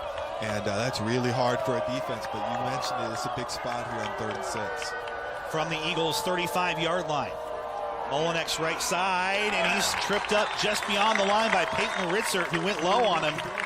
If it wasn't for Ritzert, I think that's 6 points for Sigourney Kyoto because there was no maroon jerseys behind him. Yeah, I thought there was probably 10 guys in gold hats who got fooled by that play, but thankfully Peyton Ritzert was all over it. He just did an outstanding job. There's a pulling lineman coming right at him, and he avoids the pulling lineman, gets low, makes the tackle, wraps him up, and that's going to set up a 4th down here. And Isaac Kack wants this crowd to come to life. The Eagles are napping. They're not looking at their own team here. Now they come 4th and 3 from the Eagles' 33-yard line. Still scoreless, 6:30 remaining until the half. They will fake the jet sweep, and it worked to perfection, at least enough to what they get, and they get just past the 29-yard line and a 1st down. Yeah, that was Crawford. Right, just when you expect Molenex to hang on to it, he takes that direct snap, hands it off to Crawford. He gets off to the left edge. It wasn't a great play, but it was just enough to move the chains for the Cobras. And again, a really impressive drive here from Sigourney. Another 7-play affair here on this one. And they've got a couple of conversions and 3 first downs on the series so far. That was actually play number 8 from the Eagles' 28-yard line. 6:07 remaining till the half. Here's Molenex for Sigourney Kyoto, scoreless with the Eagles, and they'll meet a sea of maroon at the 25-yard line. 4 Eagles defenders in on the stop. 14 carries, 70 yards for Molenex, and we are, a quarter and a half into this one. That's unbelievable. He averages close to 30 carries a game, so I'm not completely surprised. Could you imagine, really? Could you imagine getting hit that many times in a game? Well, especially when you're playing a team like PC, who you know it's going to be hard to break a big gain on. You're getting hit every play. Yeah, and that's the one thing, if you're a PC fan, you don't like these drives, but you do like the fact that there hasn't been many big plays. Well, and don't speak too soon as Molenex is inside the Raceway Tire and Exhaust red zone as he just flies by the Eagles linebacking core for another Sigourney Kyoto first down, their 8th of the game so far. Yeah, the thing that you watch for in these long drives is that defensive line continuing to get off the ball as hard as they were at the beginning, right? You have to deal with these long drives, and you're getting tired, and you're saying, geez, it's just getting hard to get in that stance and really push off with everything I have. And that's exactly where Sigourney Kyoto wants you. They want to wear you down, wear you down, wear you down. But again, you got to, if you're the Cobras, you got to put one into the end zone. If you're a PC, you still got a shot here. And the fake handoff, spinning around again, is Clarahan. 5 carries, 24 yards after a gain of 3, make it 2. Yeah, really nice play there. You know, I was just talking about getting off the ball. This time, E.J. Franzman, he's a big dude. You know, he's got a 6'7" frame, and he's able to use it really well, gets nice and low, gets into the backfield, and wraps him up there for just a short gain. You know, but those are big plays. These are things that the Eagles need if they're going to be successful on defense. This is play number 12 of the 3rd series for Sigourney Kyoto, and we are already nearing halftime, 4:26. Left on our second quarter clock. Scoreless, direct snap, quarterback keeper, close to 1st and goal. To the 6-yard line goes Clarahan. Man, he takes that snap so fast. It's almost like he's grabbing the ball and running as he grabs it. And he's able to push it upfield and get a really nice gain. You know, it looks really similar to things that we've seen from Van Meter, the way that they have 2 guys in the backfield. You kind of know what's going to happen, but they're so physical up front that they just make it hard and they wear you down. 3rd and 2 inside the Raceway Tire and Exhaust red zone. Cobras at the Eagles' 7-yard line. They've got 2 downs to get 2 yards, and they want more. And now they have under center. At least it looked like for a second. And Molinex came free, and he's in. Touchdown, Cobras. And that was just power football, and the Eagles were getting blown back there. There was no maroon and gold jersey within 2 yards of him until he hit the goal line. You know, the Eagles are putting 5 down linemen. But what was interesting about that play is we had a great angle to see what happened, and the seas just opened up, right? I mean, just a great job by the offensive lineman from the Cobras to open up a huge hole, and Molinex did a good job of hitting that hole hard. The point after is up, and it is good. With 3:38 remaining here in the first half, it is Sigourney Kyoto 7, PC 0 inside our Pella Real Estate Services broadcast booth. At Vision for Less, you'll start the school year right by saving on glasses for classes. For $79, get 2 pairs of glasses with kid-safe polycarbonate lenses and a free 1-year frame warranty that covers any breaks, bends, or bumps with the frame, meaning these glasses won't get in the way of your kid's day. Don't let the bell ring before you get a chance to shop and save. A $200 value, all for $79. Vision for Less. Right glasses, right price, right now. The belt in the car, snake and wine, snake and wine, snake and wine. The belt's in the car, snake and wine at Central Tire and Auto. A bad belt is bad news. Everything stops working and it can cause major damage to your engine. For tires and brakes, front end work, there are no appointment oil change, full mechanical work on your vehicle, and a new belt to Snake and Wind. Stop and see Sean Ward and his crew next to Walmart in Pella. Central Tire and Auto. Inside our Pella Real Estate Services radio broadcast booth, Pella Christian Trail Sigourney Kyoto 7-0. High end over end kick. Sails into the end zone for a touchback, and it is 1st and 10. PC at their own 20, and JD first series, they were moseying along. In case you missed it, presented by the Veterinarians at Tri-County Veterinary Clinic. Had a 3rd and short. Benny Schurz came open, looked like he was down. It was called a fumble at the Sigourney Kyoto 30. Eagles got a good 3-and-out stop anyway. Got the ball back, and ever since then it feels like there's been no confidence in this Eagles offense. They seem a little more tentative, especially in the passing game. Normally, JD, we see him take things downfield a little bit more, but right now PC's offense is cold, and they need to get hot here soon. Yeah, it's really important to get off to a good start here on this drive. Isaac Cack to pass on 1st down, heaves it downfield and has a man. Drew Geeding's caught. No, they'll say out of bounds, far sideline. Ooh, man, that had to be really close. Again, they're closer than we are. Yeah, for sure. It looked like he got that 1 foot in, but if he juggled it out of bounds, I suppose it's an incomplete pass. Yeah, I think everybody's a little surprised. I think Drew, more than anybody, he seemed pretty confident that he's able to haul that thing in. But, it happens, and I thought that was a good play, even though it didn't work out. You don't get those yardage, but it felt like a better rhythm there to get a nice pass and catch, get Drew Geedings involved. Hopefully they can find a way to actually get him in bounds next time. High snap to Cack. Here's Schurz. He'll have to evade a tackler in the backfield, and Sigourney Kyoto is finding the lanes right here, and there's maybe a yard. Again, a pretty generous spot, all things considered, but it was the starting quarterback, number 19, Clarahan, who is right in the hole, ready to stop him. Yeah, we keep talking about the same guys, Molinex, Clarahan. Those are the guys that are making the plays. He's blitzing. He's coming from his linebacker spot. He's putting his head down and trying to get in the backfield to make a play. 5 receiver set here for Isaac Kack, 4-man rush. All sorts of time, heaves it over the middle, has Trevor Viestra caught past the 40 to the 42-yard line, and that might just be enough to break the seal here for PC. First down and a gain of 22. Yeah, really, it's a big play, but that's a simple play for PC. This is something they go to over and over. They go 5 guys wide, and all 5 guys are running straight down the field. Isaac Kakmarinsky did a great job of reading the defense, made a confident pass. Here comes some tempo football, far side. Here it's caught by Mulder, and he'll lunge ahead and get a good gain on first down.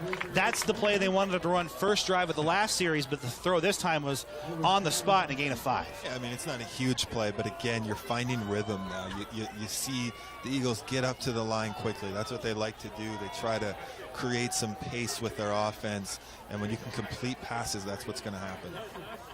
2nd and 5. Isaac Kack rolls out to his right. All sorts of space. He'll cut it upfield, and he's got some speed to burn inside of Cobra's territory down to the 42-yard line. It's a gain of 12 and an Eagles first down. Back-to-back first downs on this drive for PC.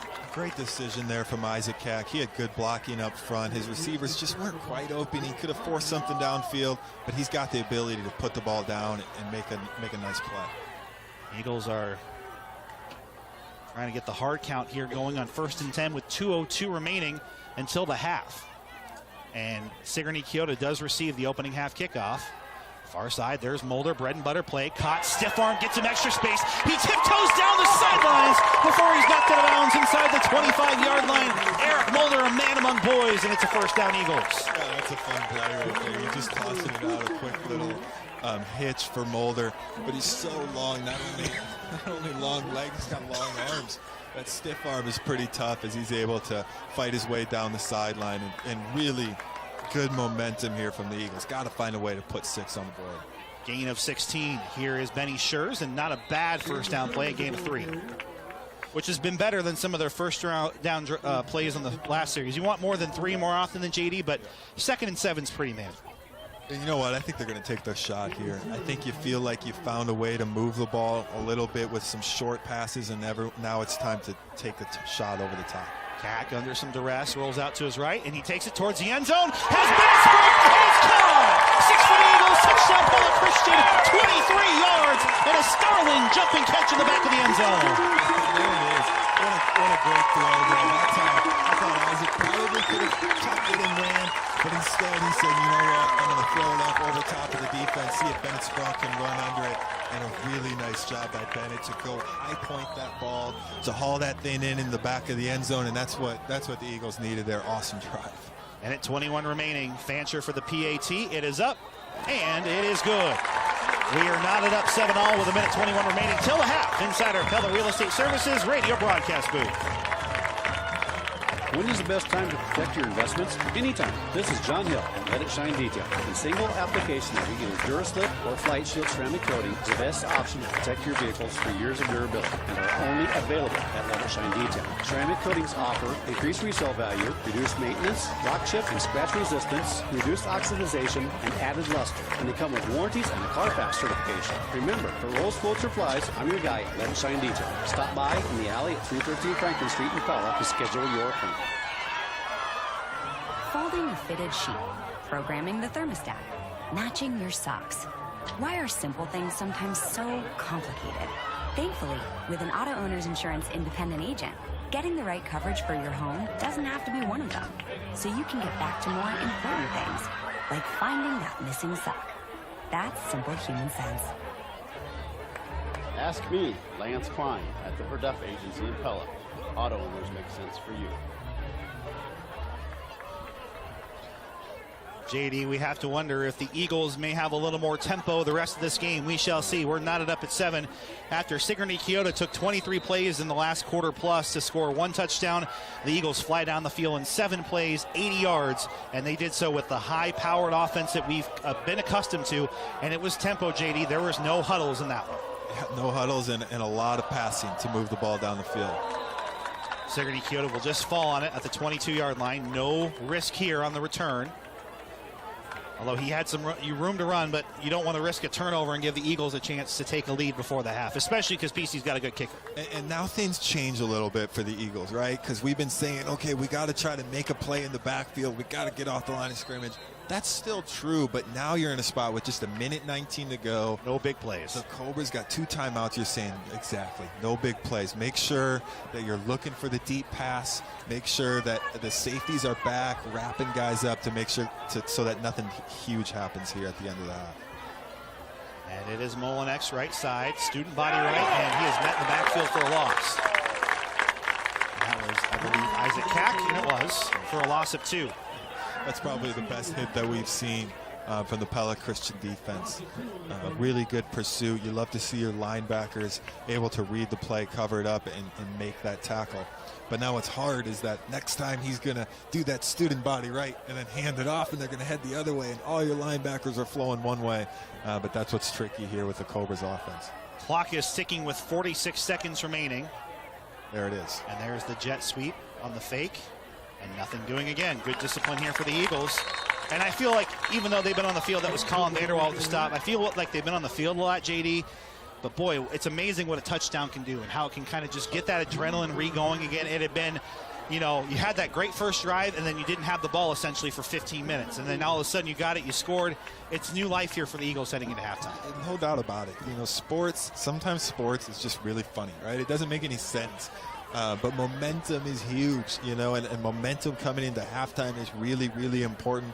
I feel like right now the momentum is certainly on the side of the Eagles as they just punched one in, a couple good plays defensively, and you see Coach Cack with 38 seconds to go. Take a vision for last timeout. Yep. He's taking the timeout. Now I believe that's the last one. It is.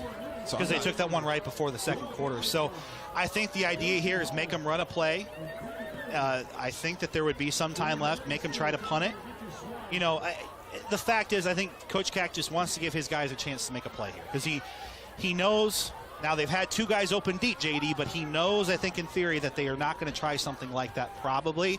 But if there's a fumbled snap in the backfield, you jump on it. You got maybe 4 plays to score before the half. Yeah, Sigourney and Kyoto's. It's 3rd and 11, but they're going to keep this ball on the ground. Or quick kick it. But I don't think they want to give PC the ball back, especially without timeouts. No, I think they're saying if we keep it on the ground here, stay in bounds, we won't have to give them the ball back. But hey, 3rd and 11. This is the 8th third down of the half already. He is going to throw it, and he's going to throw it right to Bennett Sprunk, and it's intercepted at the 45-yard line.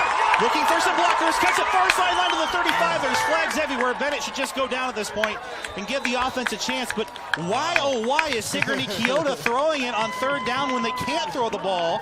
It will be a turnover, but I think the Eagles will get it at the 45. So how about this? Molinex, who's kind of the running back, right? I think he played quarterback last year. He had a lot more pass attempts last year. He's thrown 2 passes this year. They've both been for touchdowns. He's 2 for 2, 75 yards and 2 touchdowns. This time he throws it up deep, but Bennett Sprunk, much like he did just a little while ago when he high-pointed the ball for the touchdown, did a great job of being in the right spot, not letting him get behind him, high points the ball, picks it off. The penalty's going to push it back, but that's okay. The Eagles are looking at this going, we got 26 seconds. And they just moved the ball down the field in about 2 minutes. Yeah, so, you know, let's see if something can happen here. We got big receivers who can go get a football. Let's see if we can make a play to potentially sneak a lead. Yeah, why not? I love the idea. And if they can get down to the 10 and spike it and then kick a field goal, that's something too. So that's why it's just so shocking that the Cobras went to the air there. And they get the ball at the half. Yeah. They do, right. Isaac Cack looking for Sprunk near side. 21 seconds. Perfect. That's exactly what Pella Christian wanted to do on 1st down. Get it off to Bennett in some space. Let's see if we can get a little yardage, but then get out of bounds. And now you're in a spot where a 1st down is going to stop the clock anyways, so the whole playbook is open for the Eagles. And they'll fake the handoff. Cack is going to heave it towards the end zone, has Geetings one-on-one, and it's intercepted. Yeah, that's okay. And he underthrew it.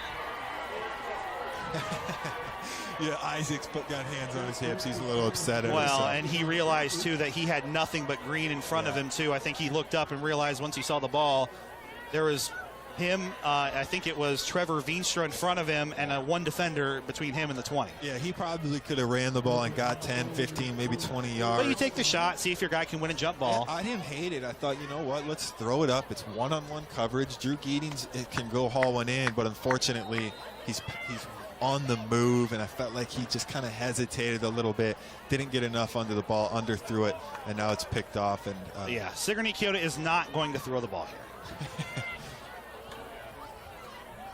We'll hand it off to Mullinex, who could break it for 96 yards, but won't. And that'll likely take us to our Central Tire and Auto Radio halftime show. We've got a good one brewing here on Eagle Lane, 7-7 between Pella Christian and Sigourney Kyoto. This top 10 showdown is live on KNIA KRLS. At least 5 news stories every day. Let's Talk Pella every weekday. Breaking news, live severe weather coverage, in-depth with Dr. Bob Leonard, community calendar events. All that and more on your home for today's Pella news and local information. 92.1 at KRLS. You can also find it all at KNIAKRLS.com. And you can listen anytime and anywhere by downloading the free KRLS mobile app. Nobody covers Pella more because we care more. The one to count on for today's news and local information. 92.1 KRLS. Fall is one of the most beautiful times of the year in Iowa, with the natural beauty all around us. As work continues on the new Lely Park in Pella, we're spending time this fall working on the park part of the project, installing native Iowa prairie grasses, wildflowers, and hundreds of native Iowa tree species. It will be a truly beautiful natural landscape. Progress also continues on the interior of the building, and we're targeting a move-in date of first quarter 2022. Lely Park is the future home of the North American headquarters for Lely and Pella, farming innovators. Why should you consider a career at Vermeer? Design engineer Dustin Monat shares the same advice that he has for friends and family looking for a new career. I have actually recommended a job to a few different friends that I graduated college with for the exact same reason I continue to work here. For me, it's been a really healthy, positive environment that allows me to choose how I want to grow in my career. Start the search for your career at Vermeer by visiting vermeer.com/careers. What's the big deal? Where can you get pizza, bread twists, specialty chicken, and more for just $5.99 each? Is it at Domino's? He hands off hand-tossed pizza and a marble cookie brownie. He's going! There's a lot of variety on the radio and at Domino's too, where you can...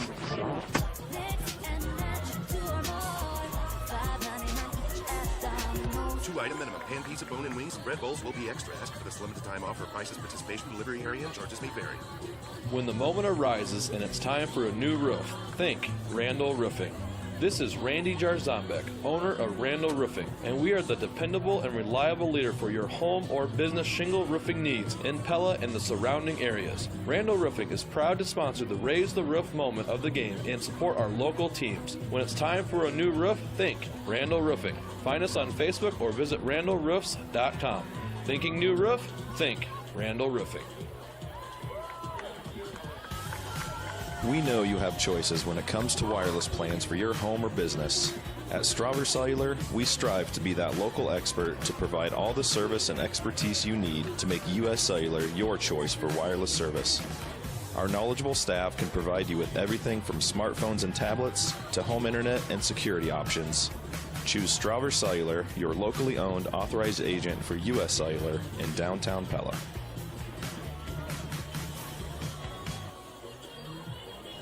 Have you spent a lot of time looking at the inside of your house lately, thinking it could use some updates? Pingle's Home Store of Pella has what you're looking for, from new furniture to floor, decor, and more. From a total style overhaul to simple updates, see what Pingle's has in store for you. If you need personal help to see your vision realized, ask our own interior designer, Lori. Make an appointment today. Stop by Pingle's Home Store or visit pingleshome.com. Discover dependability. Real people, real service, real dependability. Pingle's Home Store. The belts in the car, snake and wine, snake and wine, snake and wine. The belts in the car, snake and wine at Central Tire and Auto. A bad belt is bad news. Everything stops working and it can cause major damage to your engine. For tires and brakes, front end work, their no appointment oil change, full mechanical work on your vehicle, and a new belt to snake and wind, stop and see Sean Ward and his crew next to Walmart in Pella. Mortgage interest rates are still near historic lows. Could you lower your monthly payment or shorten your loan term by refinancing with Light & State Bank? Light & State Bank's residential lending experts will help run the numbers to find out if you would benefit from our great rates and low costs. Give one of our loan officers a call or visit us online at lightenbank.com. Light & State Bank, grow strong with us. Member FDIC, Equal Housing Lender.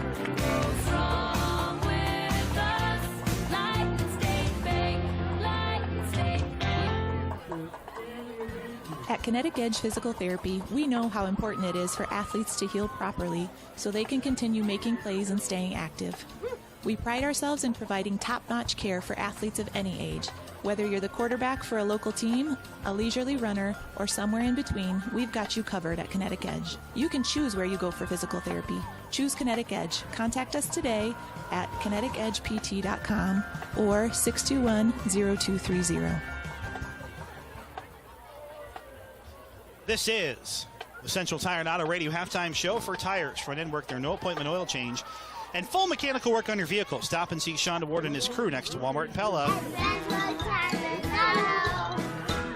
Andrew Schneider and J.D. Bohr coming to you as the marching Eagles will provide the backdrop here to our halftime coverage. And let's go ahead and recap some of the action. And there's not much to say in terms of scoring. Both teams scoring late in the second quarter. With 6:34 remaining, a 13-play drive turns into a 7-yard touchdown for Sigourney Kyoto. And then the ensuing drive, Pella Christian goes down the field, 8 plays, 80 yards, including a beautiful 23-yard pass from Isaac Kack to Bennett Sprunk in the back of the end zone. And otherwise, JD, a lot of carries, a lot of time that burned off the clock, and we're going to be home by 9 o'clock at this rate. Man, it is happening fast. It's been a fun game, but certainly a quick one, and that's probably the way that Sigourney Kyoto plays all the time. It's really, with that many rushes, it's going to happen pretty quick. Now the music, by the way, back here is from the Marvel Cinematic Universe, and if you want to hear the whole performance, make sure you check on out the Marching Dutch Invitational coming up next week. And JD, let's go ahead and jump right into our second half adjustments presented by DeYoung Door Service. Felt like the Eagles dominated the line of scrimmage early. They got the things they wanted to have happen minus the fumble, and then they went tempo in that second half. And then all of a sudden, JD, that's where they found the spark after in between nearly 30 plays were run off the board by Sigourney Kyoto. They ran 31 total, and 25 of those, JD, came between 2 Eagles series that led to that first touchdown. Yeah, I think you're spot on. I thought that was a real key. It was about a 3rd and 10, and Isaac Kaczmarski hit Trevor Veenstra over the middle, and all of a sudden, like, getting on the line of scrimmage and then moving. And that kind of set the tone for that drive to use that pace. And I think, too, you look at it and you go, well, you're trying to be a balanced offense. That's the way Coach Kack always wants to be. We're going to run it. We're going to pass it. We're going to move the ball down the field, get that rhythm. But sometimes you just got to take what the defense gives you. And right now, that's going to the air.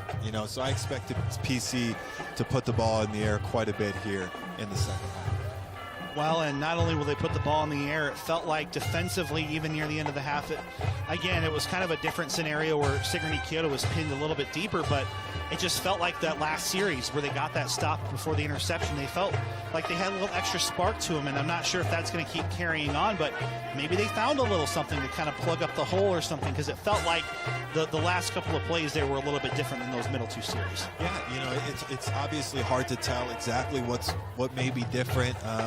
But yeah, you're absolutely right. They got to find ways to plug up those holes, and it feels good that your last drive was probably your best, that you were able to really slow them down, and you feel like maybe you can build off of that and find a way to slow down this Cobra offense.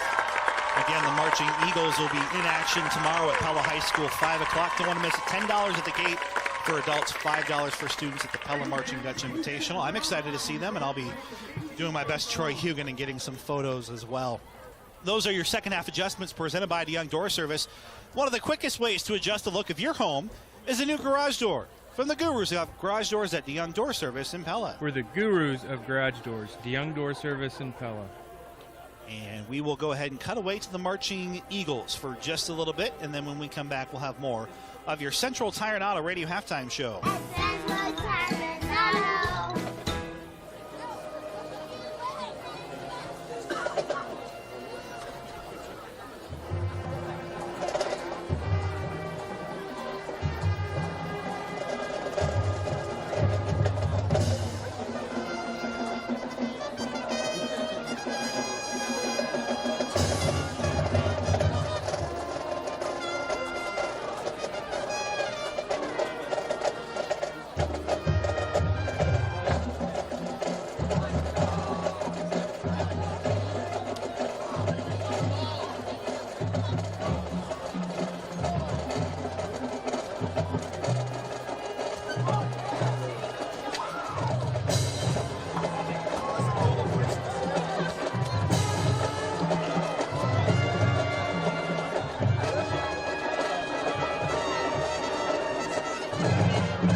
you're listening to Pella Christian Football, powered by Bank Iowa on KNIA-KRLS.com. Bank Iowa, a proud supporter of Eagles athletics. We'll go ahead and step aside and have more of your Central Tire and Auto Radio halftime show after this.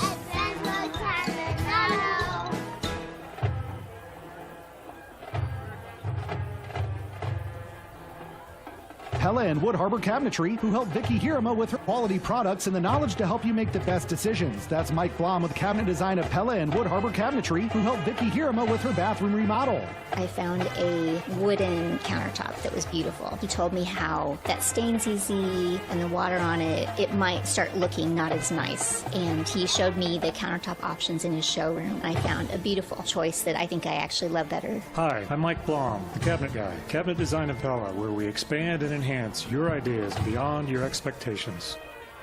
Hi, this is Sarah with the Bukite team at Pella Real Estate Services. We recently helped a seller sell their home at East 6th Street in Pella for $292,000 compared to a 6% commission. Using our Prez Listing Advantage, they saved $5,760.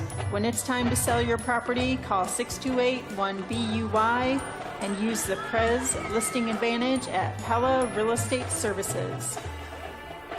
At Vision for Less, you'll start the school year right by saving on glasses for classes. For $79, get 2 pairs of glasses with kid-safe polycarbonate lenses and a free 1-year frame warranty that covers any breaks, bends, or bumps with the frame, meaning these glasses won't get in the way of your kid's day.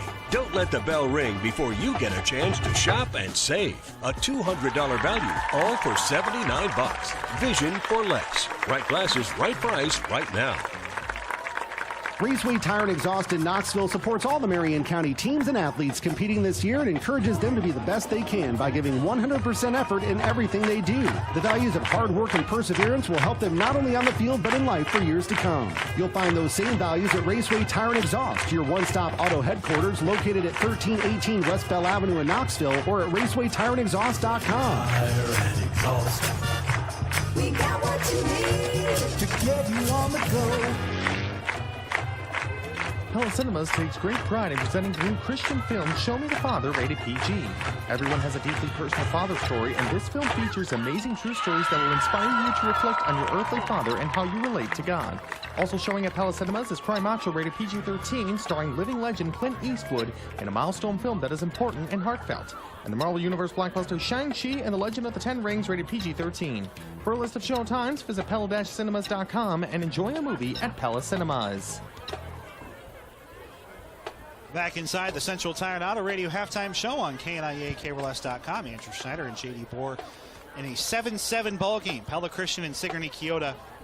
Let's run down our Marion County Bank Radio scoreboard. After one quarter, it's Norwalk 14, Boone nothing. Live on KNIA 3 with John Mowinkle. Pella and Newton tied at 1 after one quarter with Trevor Castle and Randy Sickle on 92.1 KRLS. The boat race sounder will be all over the place here tonight except for our game and that at Trevor's. It is 28-0 Indianola over Perry at the end of one quarter. And it is 22-0 PCM over Albie at the end of one quarter.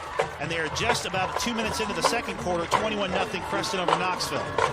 So if you want some close football, you're listening to us or you're watching and listening to Trevor over on 92.1 KRLS. That's your Marion County Bank Radio scoreboard.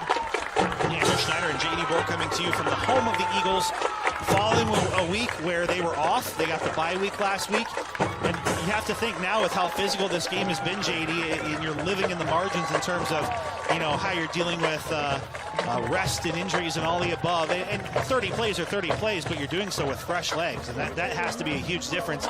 And now, last week's game, JD, wasn't going to be probably a 10-0 slugfest either, but not playing is not playing. And the Eagles, I think, fortunate in hindsight to have that bye week. Yeah, I think that's going to be an important part of this second half, especially the way that that the Cobras play is that, how are you going to be able to sustain yourself? Are you going to be able to stay fresh? Are you going to be able to rotate guys in to make sure that the linemen on both ends of the field are ready to go and ready to make big pushes. So I think the Eagles maybe have an advantage of having that day off.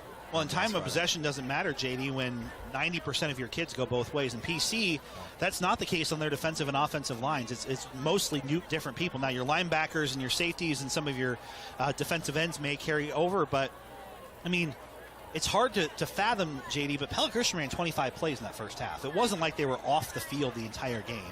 And Sigourney Kyoto ran 31. So, you know, the time of possession was a little more noticeable just because Sigourney Kyoto did not do the 8-play drive for PC was literally 10 seconds before play and go, whereas Sigourney Kyoto's running off 20 seconds on the play clock. But if you're Pella Christian, it's not like they've been on the field for 50 plays and you haven't been on at all. I take the NFL comparison, Packers Saints 2 weeks ago. Aaron Rodgers is on the field for 10 plays in the first half. No wonder he's rusty, and no wonder the Packers defense is hands on hips. But in this game, it's been closer play-wise than you would think on offense and defense. Yeah, you're exactly right. And what's kind of cool about that is I believe we have two teams that are pretty evenly matched. Yes. Right? I mean, I think both teams have showed what they do really well. Both teams have made some plays that they like, some plays that, you know, they want to get back. But both sides have shown an ability to move the football. Both sides have shown an ability to make plays defensively. It's a couple. So, you know, it's kind of fun to see that, to have a high school game. It's not often that you get a game where you feel like you have two super evenly matched teams who are also playing high-level football. So this is going to be a really exciting second half. And I'm excited to see what adjustments each side is going to make here. That wraps up our Central Tire and Auto Radio halftime show. For tires, front end work, there no appointment oil change and full mechanical work on your vehicle. Stop and see Sean Ward and his crew next to Walmart in Pella. And we are eagerly awaiting our raise the roof moment. Could have been that touchdown or pick, but we feel a bigger one coming down the stretch. Thanks to Randall Roofing for their support of that, and we'll get you on, Randall. We'll get you on.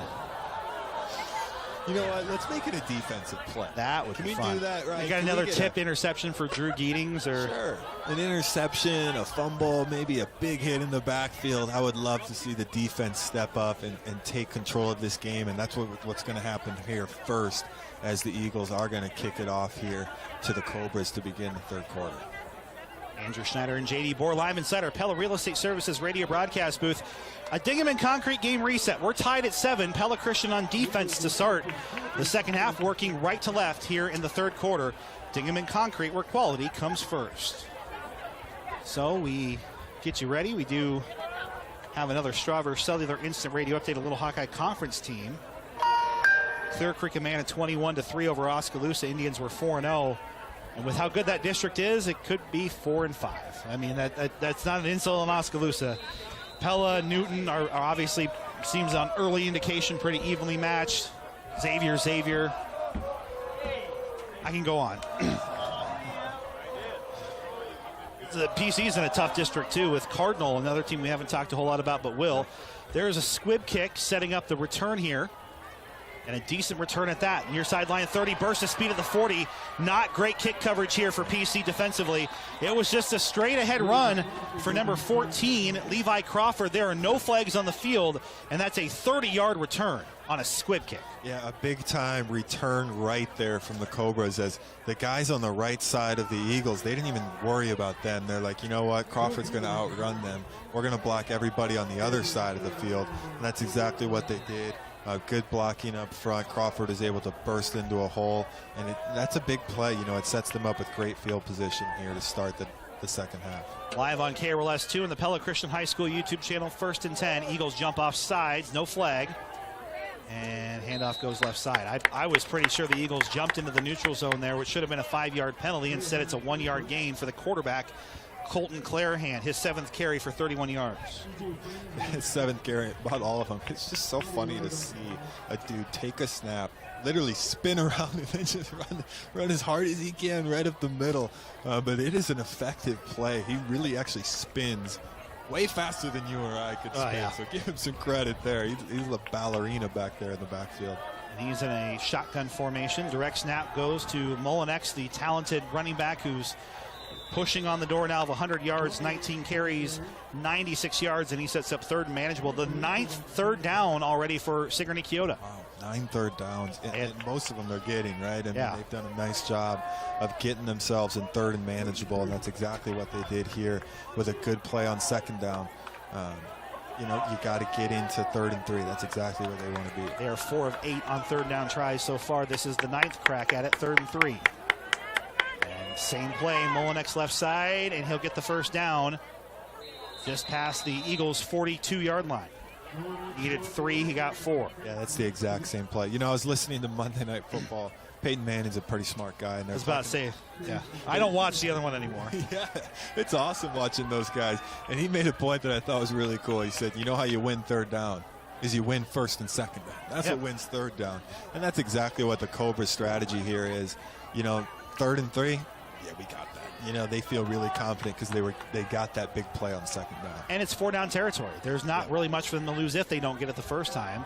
And there's the jet sweep handoff, and staying on his feet and spinning through tacklers is Levi Crawford after that big return. He'll get 7 hard-earned yards. Yeah, even though Sigourney has done a good job of moving the football, I've been impressed with PC's ability to make tackles. That time, Crawford almost got loose. You know, he broke a couple tackles. You know, Eric Mulder was there, as he has been a couple times throughout this game, able to clean things up. But I think that's really important to not allow the big play. 9:40 and counting here in the third quarter. Eagles and Sigourney Keota tied at 7. Pella Christian on defense, 2nd and short, and off Mullinex, 1st down. It's almost elementary at this point, and he gets 5, needed 3.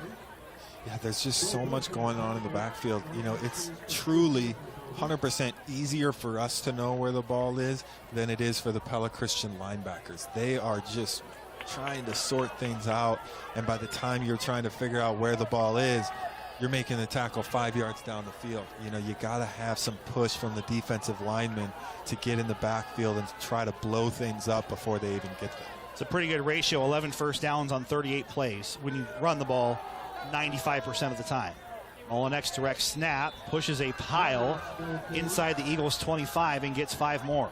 Yeah, that time nothing fancy as Mullinex takes the snap, just runs it right up the middle, gets his blockers out in front of him. And again, this has been an impressive drive here from the offensive line from Sigourney. They really get a nice push.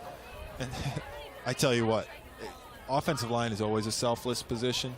There's a lot of selflessness on this Sigourney team because there's only 3 guys who have touched the football all game. Yeah. It's wild. And who intercepted the ball? That might have been the 4th player, the one who intercepted the Kakmarinsky. Forgot about that one. Well, on offense, absolutely. But when you have a player as good as Mullinex who gets another first down, the 12th of this game, inside the Raceway Tire and Exhaust red zone, it almost feels kind of helpless here to watch this team drive down the field. And, you know, not going to criticize the Eagles, but they're not bringing any fresh bodies in. They're trying to put their best 11 on the field, more or less. And, boy, it's got to be an exhausting day for Logan Kelderman and Fransman and some of these D linemen just to keep getting pushed backwards every single play. Yeah, you just got to suck it up. You got to find a way to go make a play. And left side again, looking for the edge is Mullinex, and this time he's met hard inside the 15 by Joe Deal and gets 3. You know, like you make a good point that it really is hard to beat a defensive lineman in these positions because you're just getting blown up, you know. But you just got to muster the strength to go, you know what, if I can make one big play, right? That's all it takes to put them behind in the chains, right? Now they're at 2nd and 8. This is a huge play, right? Sigourney's going, we got to find a way to make this 2nd and 2, and Pella Christian's got to be thinking, can we keep them behind in the chains? Can we have one big play to bust this thing up and blow up the offense? Quarterback keeper inside the 10. Sets up 3rd and short. It's Clarahan who gets to that 2nd level again and gets 6 more. And that's what they're doing, right? 2nd and 8. That's not where they want to be, but they're thinking, okay, let's Change get it that up. back. You know, let's try to get a couple more yards here on 2nd down. Sets them up for 3rd and 3, and this is obviously a very comfortable position for the Cobras. But still an opportunity for the Eagles. You know, these are still 3rd downs, even though Sigourney's done a good job of getting them. They're just one play away from changing this drive and changing the outcome of the game. We are almost already halfway through the 3rd quarter. Sigourney Keota has had the ball the whole time. Mullinex is inside the 5, and they will have at least one more snap to keep that clock moving. 1st down again. Yeah, shoot, that time Isaac Kakmarinsky read it pretty well, got into the backfield, and Mullinex just ran right by him. He wasn't able to quite wrap him up. At some point, you got to be able to make that play. But now it's 1st and goal inside the 5, and this is a comfortable spot for the Cobras. This is where they look to just punch it in. You won't see anything fancy here. They're going to just run behind their blocks and tell their linemen, just drive that guy back into the goalpost. And that's where it feels weird, that last half where the Eagles didn't score the touchdown. Here's Mullinex, and he stopped for a short gain. But that's what makes it not a must-drive situation there to score because it was a freebie. But, boy, it hurts not to get it now in hindsight because you knew Sigourney Kyoto was going to have at least one or two more of these long drives in them. And, you know, hindsight's everything. Isaac, I think, made the right call to throw to the end zone, had a chance to keep the drive alive. It's a hard decision to make, but in hindsight now, Sigourney Kyoto is going to take the lead and burn half this third quarter clock away. They just shorten up the game, don't they? I mean, they just really milk that clock. They love these long drives. They put 50 yards together, and now they just need 3 more to put up 6. And it's Mullinex again, pushing a pile and in. Touchdown, the second of the game for Cade Mullinex, the senior, from 2 yards out. And they burn 6 minutes and 15 seconds off of that quarter. And unofficially, by my count, that was at least a 11-play drive is what I have. Yeah, I mean, there's nothing else to say. I mean, we've talked about how impressive that drive looked from the very start. Multiple third down conversions. No big plays, but just little chunk gains all the way through. Punch it in. 14-7, Sigourney Kyoto leads. 5:45 remaining here in the third quarter. Inside our Pella Real Estate Services radio broadcast booth. CPAs are known for doing things by the numbers, but the accountants at Van Manen, Seastra, Meyer, Nickel go beyond the numbers. They are committed to their clients to bring the best advice at competitive prices to ensure that you get the best service to meet your needs. They'll stand behind you in case you would ever need help, unlike most of the do-it-yourself tax services, with year-round advice for any life changes that may happen. And if you're unhappy with your current service, they are accepting new clients with a smooth and seamless transition. Save time and gain peace of mind with Van Manen, Seastra, Meyer, and Nickel. Nobody covers the Eagles like KRLS. Live coverage of every football game, athletes and highlights on the radio sports page Wednesday evenings at 6 and Thursday mornings at 10. The KRLS Radio Coaches Corner every Saturday morning at 9.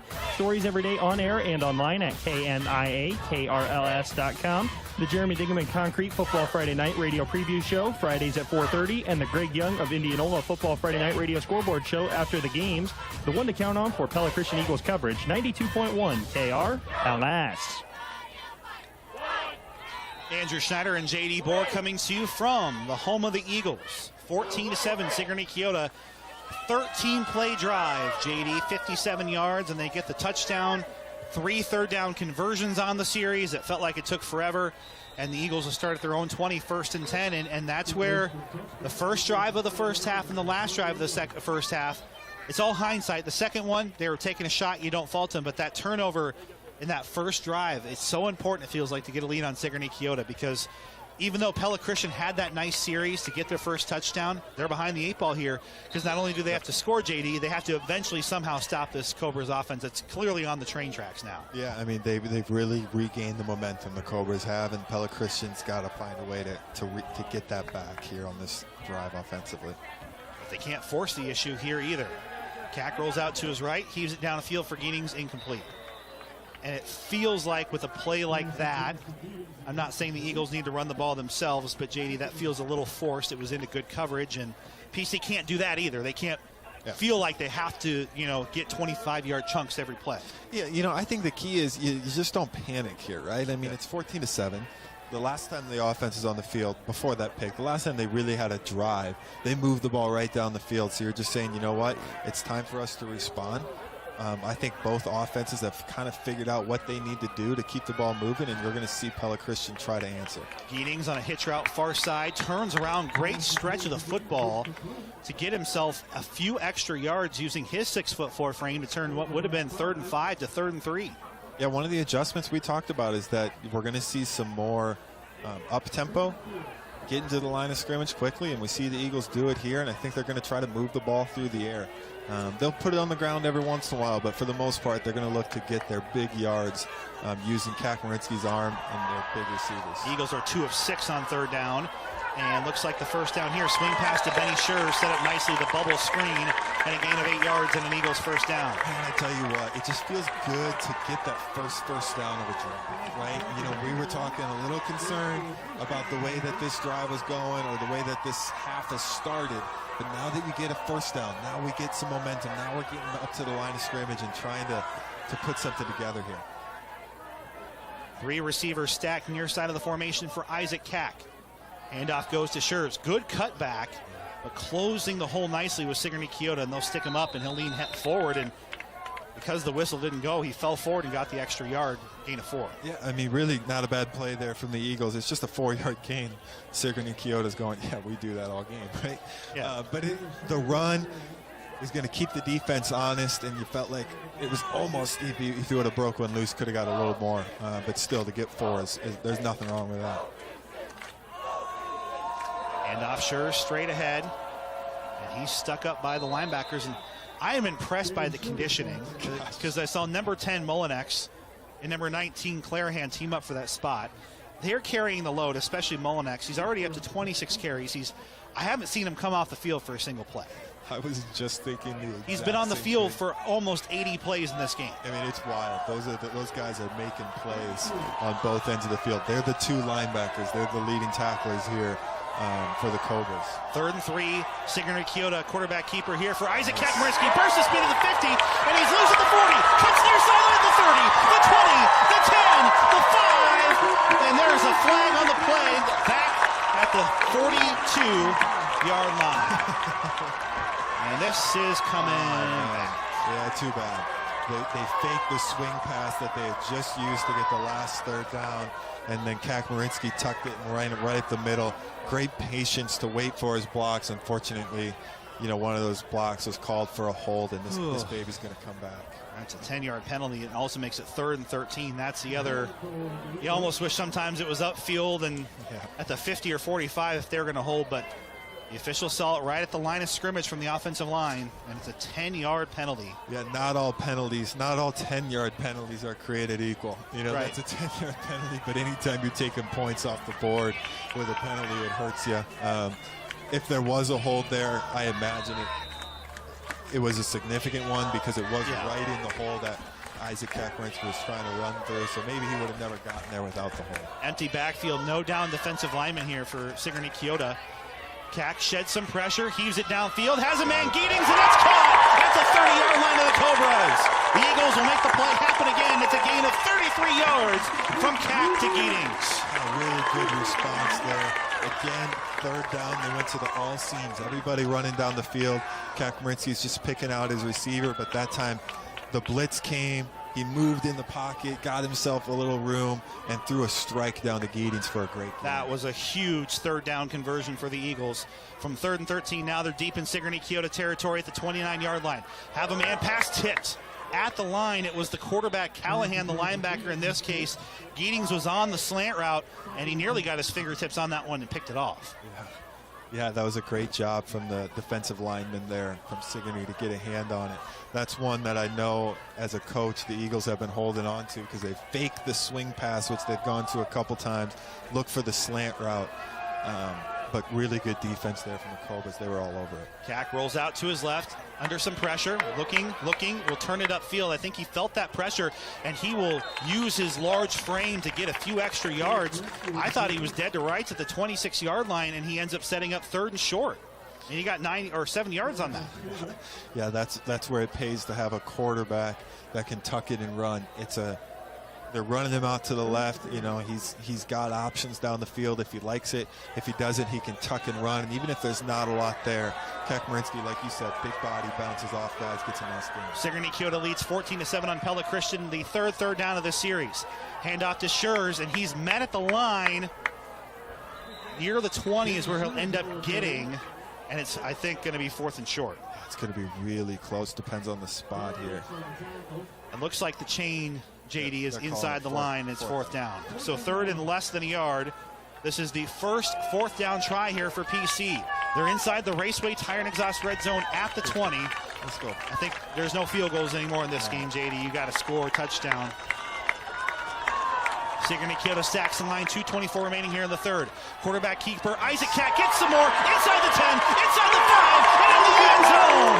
6 for the Eagles, touchdown Pella Christian, 4th and 1, turns into Pater for Isaac Kaczmarski. Gosh, what an awesome play. Just a great drive. I just love the response there from the Eagles.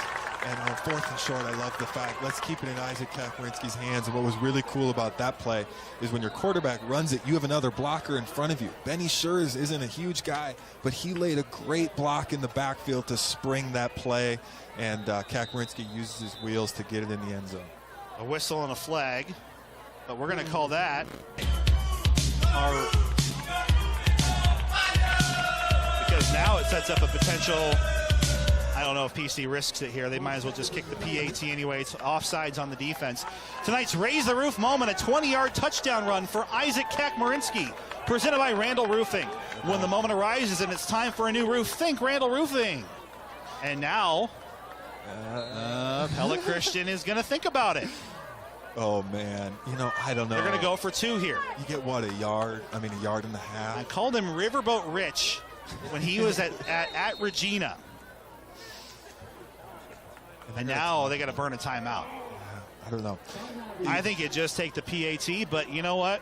I guess if you put some pressure on Sigourney Keogh to have to get a 2-point conversion later, but they took 6.5 minutes off the clock on the last drive, JD. It's not like it was a 2-minute drive where you know you're going to get the ball back. There's a realistic possibility that Sigourney Keogh puts together a 15-play drive, and the next time you get the ball, JD, there's 3 minutes left in the 4th quarter. That's not out of the realm of possibility. So I'm really intrigued to see what the thought process is behind going for 2, even though, yeah, you get the yard here, but you're down, you're at home. Well, you know, this is one of those plays. As a coach, you're going, if we score, I made a great call. He's got 100 wins in 14 years, JD. Who am I to argue? Sometimes you just go with your gut, right? I mean, sometimes you just look at the boys and you go, all right, what do you want to do? And you know the boys are going, coach, let's go for it. We can get this yard, right? Let's run the same play. Let's give it to Isaac Kakmarinski. Let's give it to our playmaker and just say, hey, I will not be denied. I'm going to find a way to get into the end zone. And they are, in fact, going to line up to go for it here with 2:17 left to go in the 3rd quarter. 1-point game. 2-point conversion. Isaac Kakmarinski left side, pushing the pile. Ball is on the ground, and there's a dog pile at the goal line. Dan Branderhorst is signaling 2-point try is good. No good. He never got over the line. Yeah, it was the same play. They ran the exact same play. You know, Kakmarinski tried to hit the hole hard, but it plugged up in a hurry, and he wasn't able to get that thing across the goal line. He tried to stretch it out there at the end, but fumbled on the attempt. Shoot. We'll take a commercial timeout and have more after this inside our Pella Real Estate Services radio broadcast booth. Sigourney Keogh 14, PC 13. At the Pella and Knoxville Hy-Vee stores, we're hiring for a flex shopper position starting at $16 an hour. You choose when and where you work. In addition to $16 an hour pay, you'll get a 10% employee discount on groceries. And health insurance is available even for part-time employees.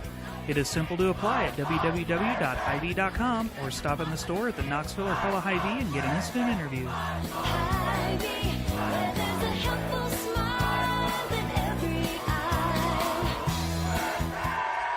At Tri-County Veterinary Clinic in Pella, the Veterinarian Pet Salon is taking appointments. Hey, Mr. Veterinarian, can we give our kitty a haircut, please? Yes, we can. This is Dr. Tim Yoder, one of the veterinarians at Tri-County Veterinary Clinic in Pella. Schedule an appointment at the Veterinarian Pet Salon by calling 628-4040. Tri-County Veterinary Clinic, where your pet's good health is our #1 concern. They're the veterinarians. Yes, we are. We're the veterinarians. They do take care of pets because they love them. Live inside our Pella Real Estate Services radio broadcast booth, a 5-yard penalty called here on the Eagles on the kickoff. 14-13. And JD, I had a good conversation once with Hall of Fame softball coach George Wares. I didn't second guess the Eagles.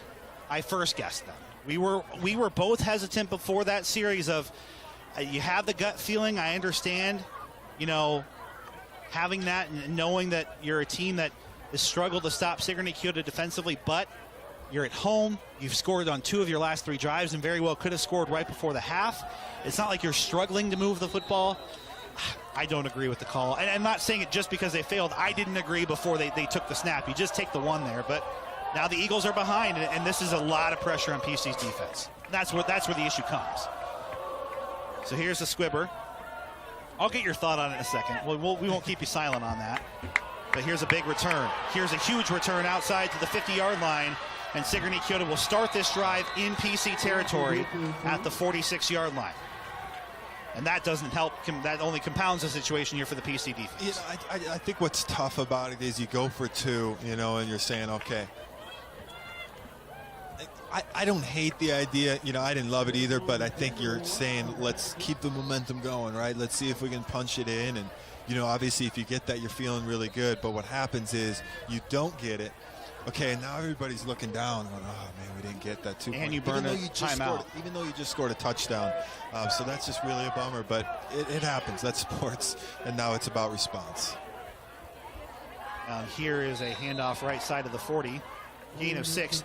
And I know I'm thinking too far down the line maybe here, but I love being in overtime at home. And that's the other thing that you lose here. You lose that opportunity. And now later in the game, Sigourney Kyoto scores, you have to go for 2 later. That's why that is, in my estimation, the absolute wrong call that PC made. Even if they go for it and get it.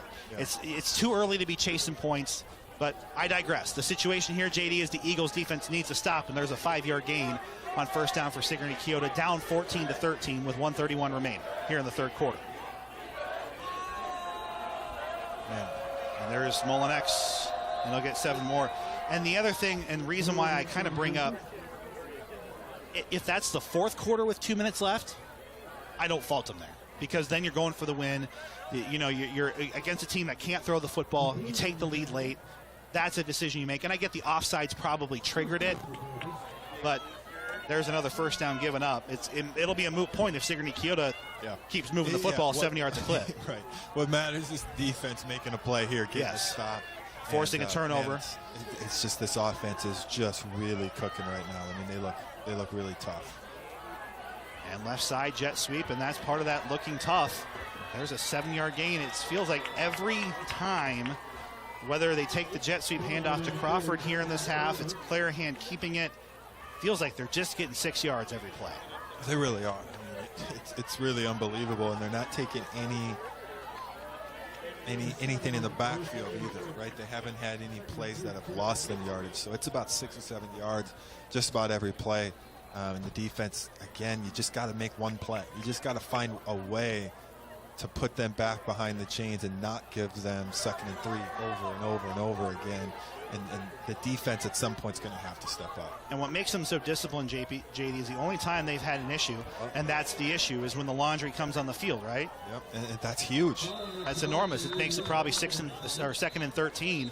Yep. But that's the only time they've gotten behind the sticks. But they're so well disciplined in their holes and their lane assignments, it's hard to call holding. Right. Even if they are in that pile, it's hard for an official to see it if the hands are right in front of them, and which they are.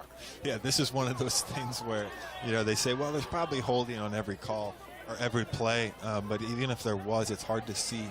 A lot of football coaches talk about, well, we got to get the numbers in the box. Yeah. Right? And what we mean by that is we're talking inside the tackle to get the numbers that we got more guys blocking than you have there to defend.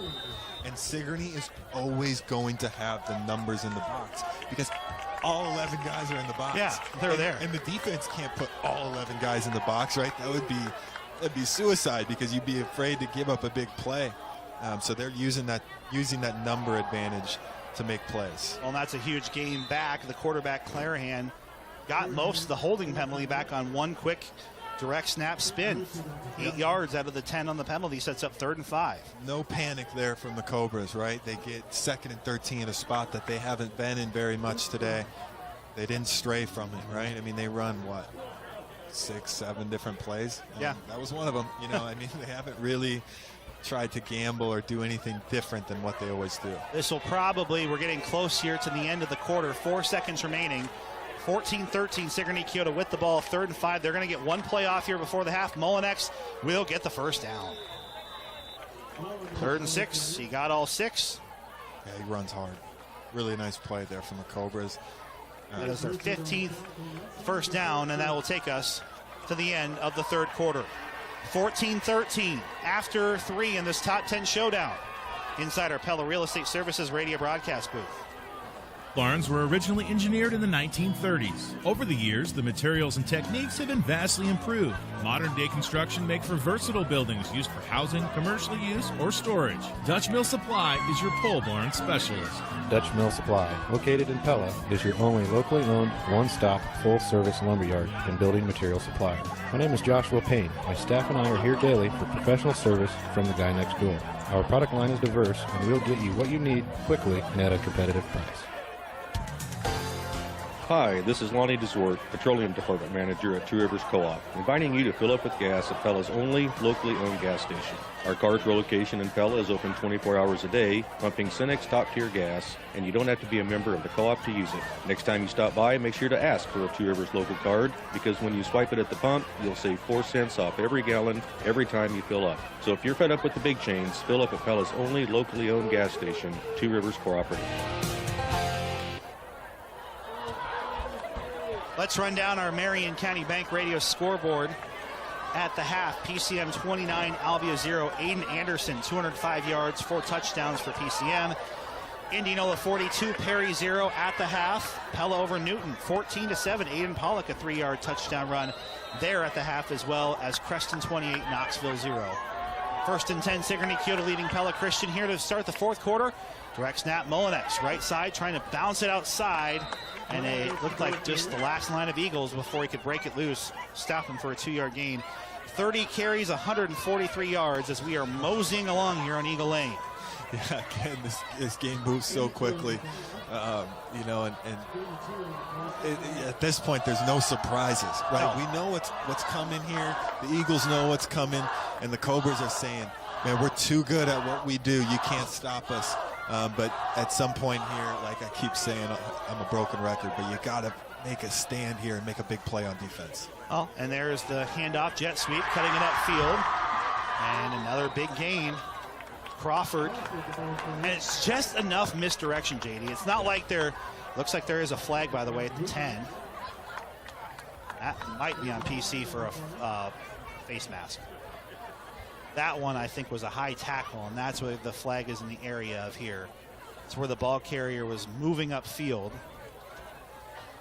and the PC Eagles are backing up. Yeah, good call. I didn't see that, but a face mask is going to move them, you know, inside the 10-yard line. Another first down. Yeah. A gain of 6 and give them 7 more yards on the penalty. Half the distance. Well, at this point, JD, it's not 4 plays between now and the end of the game, but boy, oh boy, because they missed that 2-point conversion, it feels like a must-stop situation to force the field goal here and get your offense back on the field. But Sigourney Kyoto has 4 plays to get in the end zone, and they're averaging about 5 yards a play. So you do the quick math on that. We'll see if the Eagles defense is up to task here. Molinex right side. There's a flag, and that'll help. He got stopped at the 1, stonewalled there, and it looks like the Eagles are going to get another break here.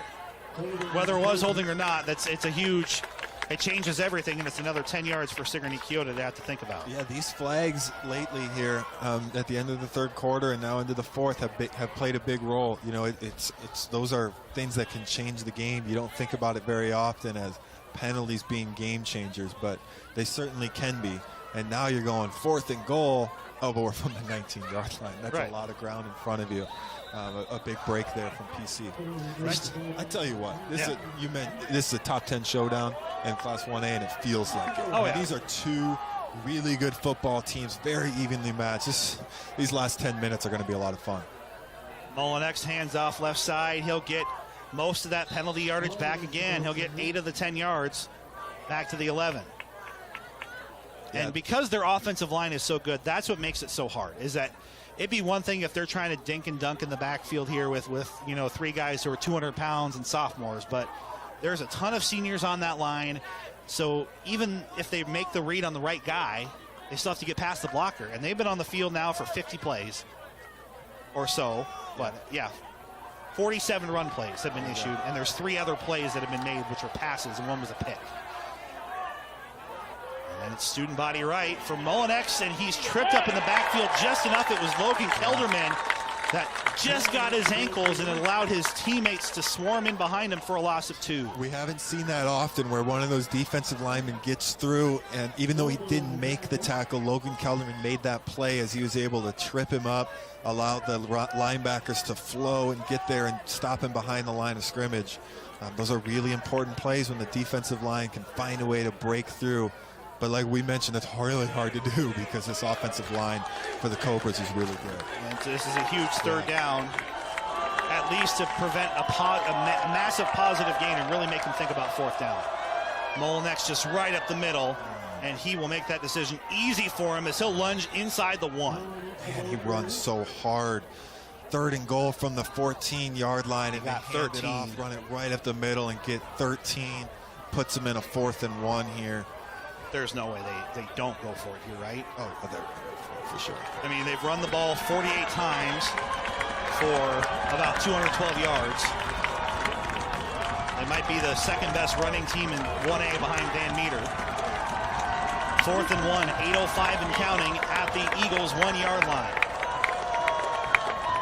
Direct snap, Molinex, and he's in. There was just no Eagles in the backfield. Wait, PC, hold on. The far side official signal touchdown.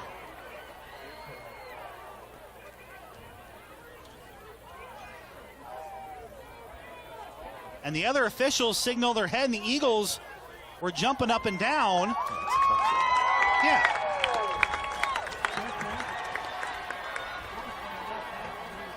I don't know. There's no signal. Well, they did signal a touchdown. The Eagles are asking, I don't know what could have happened there, if maybe he fumbled it at the end. But touchdown. He got in for 6. I thought so. Yeah. But there was just one official on the field that put his arms up on the far side. Huge PAT is up, and it's off the uprights. So never mind on the 2-point conversion, JD. It was all moved. You know what? All that talk we had about it, forget about it. It's all the same now. We'll step outside of our commercial timeout and be back inside our Pella Real Estate Services broadcast booth. If you look good, you feel good. And if you feel good, you do good. At 9 Lila's Boutique in Pella, we believe that every woman deserves to look and feel good. We've even got a name for it. Clothing confidence. No two body shapes are exactly the same, and clothes look different with different skin tones. That's why we search far and wide for a variety of trendy, comfortable, and affordable fashion in sizes small to 3X. You can shop online at 9lilas.com or stop in and see our latest finds at 733 Franklin Street in downtown Pella. Hey, this is Emerson Dingaman. And I'm Jim Dingaman, and we're the kids behind Dingaman Concrete. Please call my Dad today. We need you to keep him busy so he doesn't end up at home all day driving us crazy and ruining our fun. This is Jeff Dingaman with Dingaman Concrete. Now is the time to address those projects around your home or business. Whether it's tearing out and replacing your driveway or parking lot or pouring all new, call me, Jeff Dingaman, with Dingaman Concrete. The quality comes first. Please call my Dad today. Live inside the Pella Real Estate Services radio broadcast booth at Dingaman Concrete game reset. Pella Christian trailing Sigourney Kyoto 20-13. The Eagles went for it for 2 to try and take a lead and missed it, but 22 of 23. Now the young quarterback Colton Clarahan is on PAT tries, JD, and that's a huge swing because it gives PC those points back, or that point back. And here's Bennett sprung from his own 5-yard line, trying to set something up left side, sheds one tackle, and he's at the 25, which is, ironically enough, JD, maybe the best starting field position PC's had since their opening drive. Everything else has been at the 20. Minus that interception at the half. And I don't think, how about this? Sigourney's punted one time, right? Yeah. And it was on 3rd down. Yeah, they punted one time on 3rd down. They have not punted on 4th down all night. And it was an effective punt. It was, yeah. It pinned the Eagles back deep. That's how you run the quick kick. Central Decatur, I don't think that was the intent. Regardless, here's Isaac Kack in the offense, a pivotal drive. 7:48 remaining, number 4 Pella Christian trailing Sigourney Kyoto 20-13. Isaac Kack rolls out to his right, under some pressure, needs to get rid of the ball here at some point, and he thought about heaving it, and he is sacked. And he'll lose 4 yards, and Isaac's got to learn how to throw it away, because you can't take that much yardage, and there was no one open at that point, JD. He had plenty of time just to throw that sucker over Coach Kack's head. Yeah, that's where you get a little greedy sometimes as a quarterback, and you're trying to make a play. You're outside the pocket. You see a few receivers deep, and he just about uncorked one down to the middle of the field. Honestly, probably the sack is better than that decision. So all in all, a 3-yard loss. Not great there. Start the game. And under some pressure again is Cack. He's flushed to his right, and he's sacked again. Only a loss of a yard because I think he felt the pressure from behind. But this Eagles offensive line is frustrated because they're getting beat, and there's no blitz, JD. It's a 4-man rush. Yeah, he had a little bit of time there. Isaac just didn't like what he had downfield. There's no doubt about it that Sigourney has made some adjustments defensively to say, we got to stop the pass. Now they have 2 safeties drop back. Their linebackers are sagging back just a little bit more to take away those big plays that the Eagles have been getting. Oh, this feels like another critical 3rd down. Isaac Cack is under some more pressure, rolls out to his left, has some guys in front of him, no one open, and he fires it downfield incomplete. There's a flag in the backfield, but there's nothing other than holding than that was. So it's going to be 4th down PC. Yeah, nothing pretty on that drive for the Eagles. As 3 different times they tried to find somebody downfield, and each time Isaac Cack-Morency just didn't quite like what he had, didn't quite trust his read there to make the pass.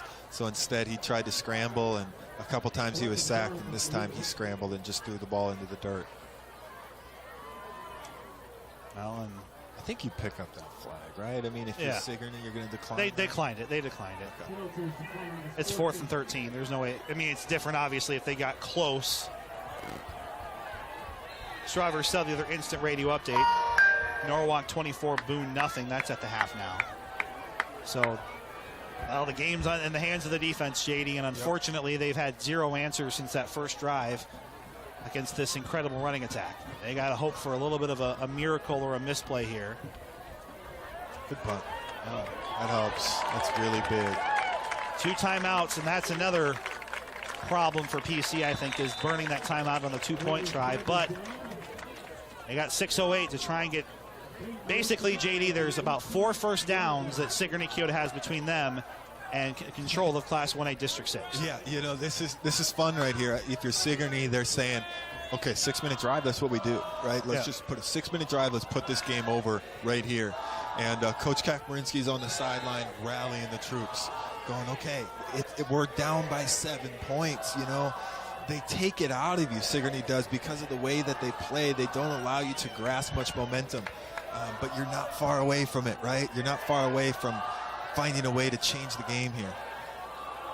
Spin, quarterback keeper, big gain, 7 yards. Yeah, a little bit of a different look here from the Eagles. I'm recognizing, I think they just had 4 down linemen that time and 3 linebackers trying to switch up their look, which changes the blocks for Sigourney. But this is a well-oiled machine. They've probably seen all the defenses in the world throughout the years of what other teams try to do to counteract it. And they get 8 yards anyways. And they're not in any hurry to get themselves to the line of scrimmage with 5:41 remaining here in the 4th quarter. Eagles 2 timeouts, down 20-13 versus Sigourney Keota. Pella Christian 4 down defensive linemen again on 2nd and 2. Olenex, right side, has some space past the 30, gets the first down. And the only opportunity you can think of now, JD, is when they stand them up like that, you hope a safety comes in and can poke the ball out. That's a gain of 7. Yeah, another nice gain there. At this point, it feels like, barring another holding flag or a block in the back, JD, that might be the Eagles' only chance is to just go out and try and poke the ball out. I mean, it's a risk you might have to take, because if not, Sigourney Keota is, I think, just going to keep doing this. Yeah, this offense is humming. I mean, they are really in good rhythm. Eric Mulder, from his safety spot, has done a really nice job of wrapping up tackles, but you don't feel that good about your safety getting a lot of tackles. He's not a team that runs the ball 70 times a game. Yeah, they call him a safety for a reason. And there's Molinex, and he gets that safety and gets another first down. Yeah, there's just not a lot of answers here for the Eagles. It feels weird, kind of, that it's a 20-13 game, because this second half has really been controlled by Sigourney. And all in all, it's not like they're running away with the game, but they are just in cruise control. They're doing exactly what they do. And Pella Christian's just reeling right now. They're on their heels trying to find a way. What can we do to change the momentum here and give them a different look and make a play on the defensive side of the ball. 1st and 10, Sigourney Kyoto 20, Pella Christian 13. Jet sweep handoff. Another 7 yards. I mean, you could replay all of my calls from like the last hour and a half, and you're basically going to get everything Sigourney Kyoto has done all season long, and it sets up 2nd and 3. With 4:13 remaining here in the 4th quarter. The other option here for Sigourney Kyoto, it's not just first downs, they can score and end it that way too. Yeah, because there's no way PC is going to score twice in 2 minutes or whatever is going to be left in the clock if they do. In case you missed it, presented by the Veterinarians at Tri-County Veterinary Clinic. A first drive fumble for PC. They were threatening to score. Sigourney Kyoto took over, and despite a 3 and out, it's been the only drive the Eagles have gotten any real positive stoppage. Clarahan, the quarterback, gets no gain, but I don't think he minds that with 3:38 remaining. Eagles have to find a way to stop Sigourney Kyoto at least one more time. Yeah, you're absolutely right. You know, you're trying to, and they're close enough to maybe go for it on 4th down too. I would imagine they are. It's 3rd and 4 here. I think they're probably saying we got 2 tries to get 4 yards, which is something that they've been pretty effective at. But you know, the Eagles are going to be looking to blitz. You know, at this point, you take your canvas to see if you can make a big play in the backfield. It's Molenax in the backfield, and they didn't blitz, and don't think it mattered anyway. He got 7 yards. You know, he gets 7 yards on 3rd and 4, and all he's doing is just running behind a couple blocks out in front of him. And he didn't get touched until about 6 yards past the line of scrimmage. This offensive line is just really cooking right now. These guys, you can tell they feed off of that. There's only 3 guys who have touched the football, but these offensive linemen, and it's even running backs and fullbacks, they don't mind, right? They're going to keep doing what they do, and that's just pushing the Eagles back and picking up first down after first down. I think this is the drive right here, or this is this part right here, JD. It's over on this, between this and the 32-yard line. Olenex will get half of it, and there's a flag. Ooh. And I think another bailout call here for PC. At that time, I don't think there was much, but the umpire who was behind the linebackers had that flag fly in clearly. And that's maybe the break PC needed. Come on now. You know, that's what you need. You know, it's frustrating. I'm a little frustrated right now because this is a top 10 matchup. There's 2 minutes and 30 seconds to go. It's a 7-point game, and yet there doesn't feel like it. No. It doesn't feel like this big energy because that's the way that the Cobras play. They kind of just take the energy and suck it out of you. And they're disciplined. They don't fumble snaps. I can't think of one instance here, JD, where they've made a misplay to lose yards. No, they don't. They don't make mistakes. They don't hurt themselves. They do what they do. They get what they get. But this is the chance right here. I mean, right here, the Eagles got to find a way to make a play. The Eagles have 6 down defensive linemen. There it is. Nice. Okay. And there's no gain. Timeout. Yep, Coach Cack stops the clock with 2:09. Boy, it feels like the Eagles have been given a few extra helping hands here in the sense of that holding call, the PAT off the upright, JD. I mean, yeah, they had that one fumble in the first quarter, the interception before the half. Sigourney Kyoto has kept the door open just enough for PC here to at least have a shot. There's 2 downs. The PC has to stop. And here on 2nd down, if they can keep it to a 5 or 6 yard gain, then it's not 4th down territory anymore. For sure. This is so big. You're telling your guys. And this is the vision for last time out, by the way. Go ahead. Yeah, you're telling your guys this is it. There's 2:09 to go. It's 2nd down and long. But they haven't been in this spot very often. Let's go make the play. This is the chance, right? At this point, a first down and the game's over. A touchdown and the game's over. So it has to happen right here. And it hasn't happened in a long time. Really since the first drive of the game for Sigourney. They haven't punted since that drive. And they punted on 3rd down. Punted on 3rd down. Well, they won't do that here. And they threw 1 interception. They've thrown the ball 3 times. All in the first half. And the only one that was completed was to the wrong team. To Bennett Sprunks. Yeah. So 2nd and 20 from the 47. Cobras have to get to the Eagles 32, up 20-13 on PC. There's Molenex left side. Past the 50, but that's fine. You'll give up a 5 yard gain on 2nd and 20 9 times out of 10. Yep. And 3rd and 15 now. Sigourney Kyoto, you think they're keeping it on the ground here. They will. I think PC is going to save that last timeout just to see, because if they throw it and stop the clock, then you have a timeout to use on offense. You'd rather have the timeout and give yourself an extra play, I think, than have the 2 minutes on the clock in this instance, if you can help it. This is potential 4-down territory. You know, if they get 8-9 yards, I would expect them to go for it on 4th down. If they get 2 or 3, they're probably going to punt. Try to pin PC back inside their own 10. Here we go. I mean, this is it right here. Come on, 3rd and 15. Delay game. Okay. And I don't think there was any timeout signal from the other side. That was really close. It helps PC.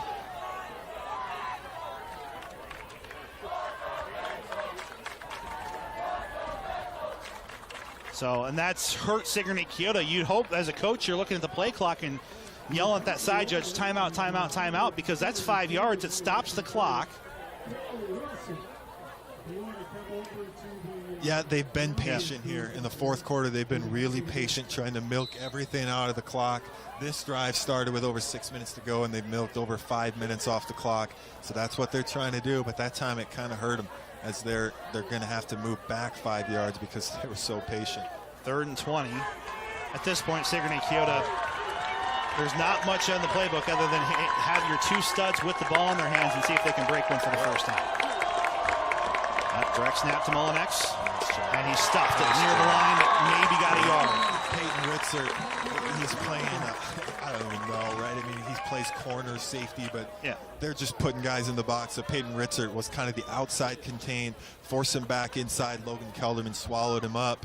And now it's 4th and what? 4th and 16, 17? 4th and 17. We got to get to the 33.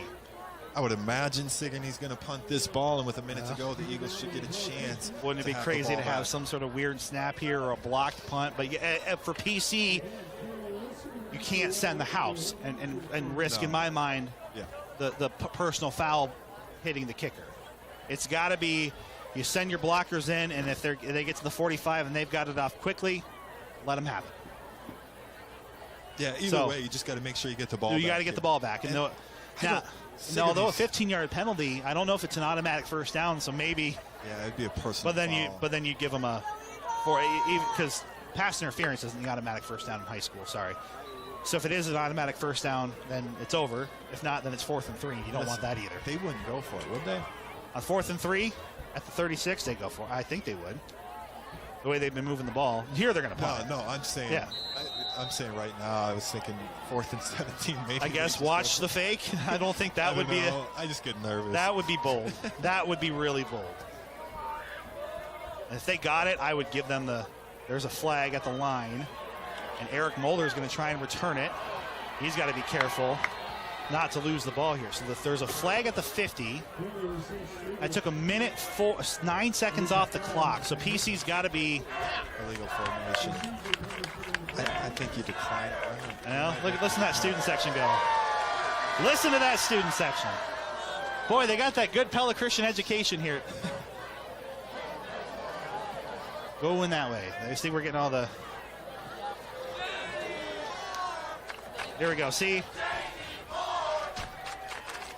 Yeah, thumbs up. See? Gotta give them. I mean, if they're gonna chant for us, I mean, that's great. And they chanted for me first. Of course. Of course. Although, that's how it goes. 4th and now 25. And, well, the Eagles are going to try and make them snap it again. Yeah. Ooh, high snap. Another good kick. Fair catch is called for. And Mulder went for it. And he touched it. Yeah, he's saying he did it, but you got to make a call here. Oh, no. But okay. Okay, they said he didn't.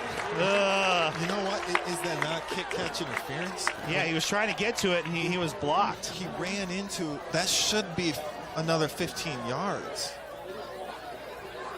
Well, as a receiver, he should have an ability. Of the punt, you shouldn't have to look around to see if I'm going to hit somebody. You should just be able to run to the football, and if you run into a player in white, that should be a penalty on them. Well, regardless, I'm just happy that the Eagles had the ball. There's 56 seconds. It kind of looked like Mulder. Down by 7. Here we go. Isaac Kack has an empty backfield. I think you know the call on this one on first down. It's all verticals. Kack's under some duress. Rolls out to his left. Heaves it downfield. Has a man Mulder out of bounds. Okay. I mean, this is different. This is a different look, and I think that's why Isaac Kack-Marinsky is a little bit hesitant to throw the ball right away, because this is not the defense he saw in the first half. Right. I mean, he saw a look that didn't have a whole lot of safeties. He thought he had chances in the middle of the field, and now Sigourney's made an adjustment to take some of those things away. It's just a matter of if the Eagles can figure it out here in these next few plays. 47 seconds, 2nd and 10. Sigourney Keota 20, Pella Christian 13 with the ball. Eagles have Gietings over the middle, caught to the 42, and they are hustling to the line of scrimmage. Clock stops on a first down and a gain of 18 yards. 2-minute drill right here, something that we haven't seen yet from the Eagles this season. Try to get to the line quickly, but something they're comfortable with. Kack gets the snap. Heaves it downfield again for Gietings, looking for it all, and it's tipped incomplete. Good coverage underneath. Just very good coverage, and great position was number 14, Crawford. Not a new guy from Sigourney. No, we've talked about Crawford. The same 3 guys. It's funny, those guys are making plays on both sides of the field. You're absolutely right. Terrific coverage there. And I don't mind the throw. Give Drew a chance. Throw it up there. Stops the clock. Yep, that's fine. You've got about 6 plays with 34 seconds left. Probably 6 plays if you can get first downs, or if you're just taking shots. Kack eludes the pressure. This is why he's the quarterback in this scenario. And now he's going to turn it upfield, get the first down and more. He cuts it backfield at the 40, and he's down at the 39-yard line. Got to get on the ball quickly. There's 23 seconds to go. 39-yard line. You gotta have your play ready to Down go. by 7. Eagles 20, or trail 20-13 to Sigourney Keota. That's a flag, and that's a 10-second runoff too. I'm not sure what he was what was Toby doing? He just was standing around and then tried to put his hand out the last second. Well, they tried to get lined up, and the offensive linemen just didn't have their splits quite right, so they were adjusting, and that's going to be a false start. Is that a 10-second runoff in high school? Then we're getting the discussion right now. Well, this discussion, though, Sigourney Keota is not going to be happy about, because it gives PC 20 seconds. Okay, they didn't run off the clock. Got to snap it. Clock is running. Can't take a sack. Don't catch it. And out of bounds, incomplete. 2nd down. Eagles have 12 seconds to get 39 yards, or 44 yards now. Yeah, so now you're going to see 2 shots, right? I mean, they're going to... Is Bo... Yeah, potentially. That's an option that if you felt like... Well, Isaac gives you the ability to evade pressure, but can he throw it 44 yards downfield? And I don't know. This could be the game here on 2nd and 15. Isaac Kack is avoiding that pressure for now, and he's sacked. And that'll take us to the end of the game. Eagles wanted a targeting penalty, and Sigourney Keota is partying on the other sideline, and that's your game.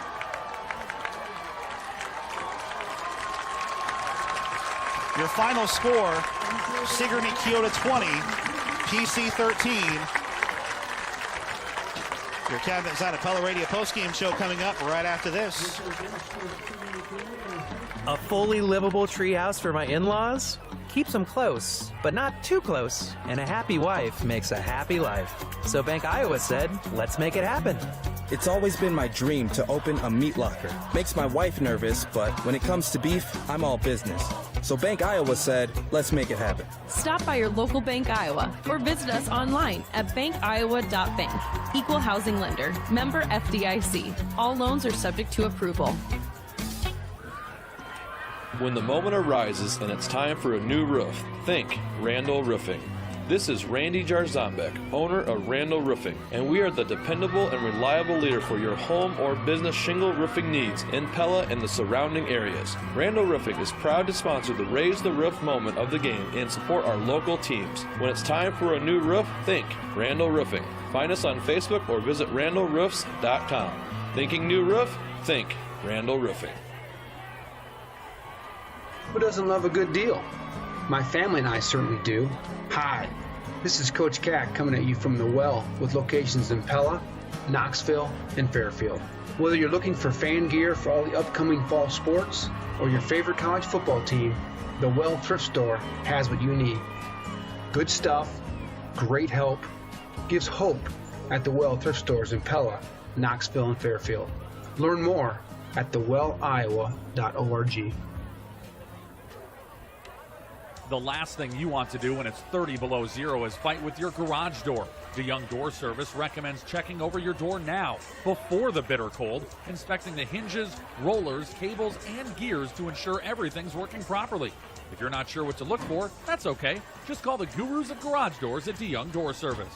Hi, this is Kurt DeYoung. It's not good enough to know what you do. You need to specialize in it. We specialize in sales, installation, and service of garage doors. We're the gurus of garage doors. DeYoung Door Service in Pella.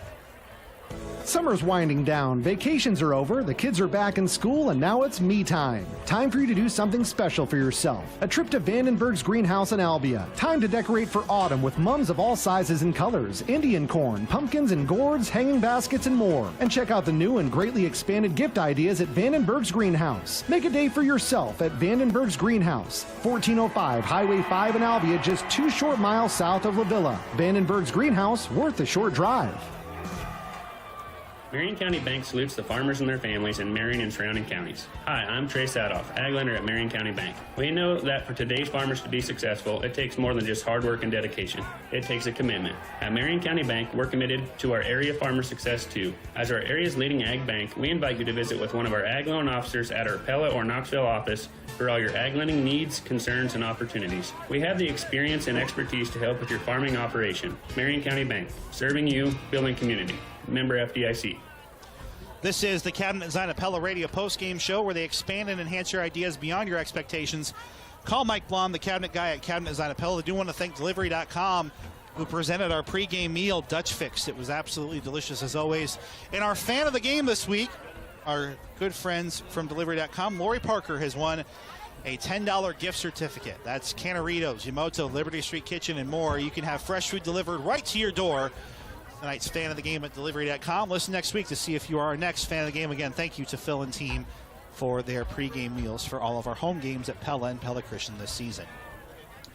Final score, Sigourney Kyoto 20, Pella Christian 13. Andrew Schneider and J.D. Borg coming to you here on KNIA-KBLS.com. It was a very uneventful first quarter other than the fact that Pella Christian had some momentum on the first drive, ended up fumbling the ball deep in Sigourney Kyoto territory, turned the ball over. Sigourney Kyoto had a 3-and-out, but then from there, pinned PC back deep on the quick kick, the third down punt.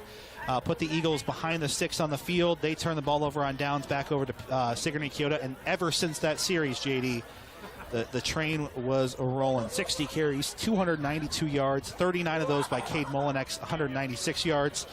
And Sigourney Kyoto was the more physical team tonight. They are the more simple team, and we don't mean that in the sense of offensiveness. They run 6 or 7 plays, and they run it to perfection. And they did so controlling the tempo of this game. Felt like every time PC would crack the window open, Sigourney Kyoto would just slam it shut. You know what's kind of crazy when you run through those stats? You have how many yards rushing? 292 yards rushing, 0 yards passing for the Cobras. But 292 yards rushing, that's a lot, right? And you think, well, it must have been some big plays, right? It must have been a 30-yard run here, a 60-yard run here. You know, that's usually how you get to 290. But that absolutely was not the case.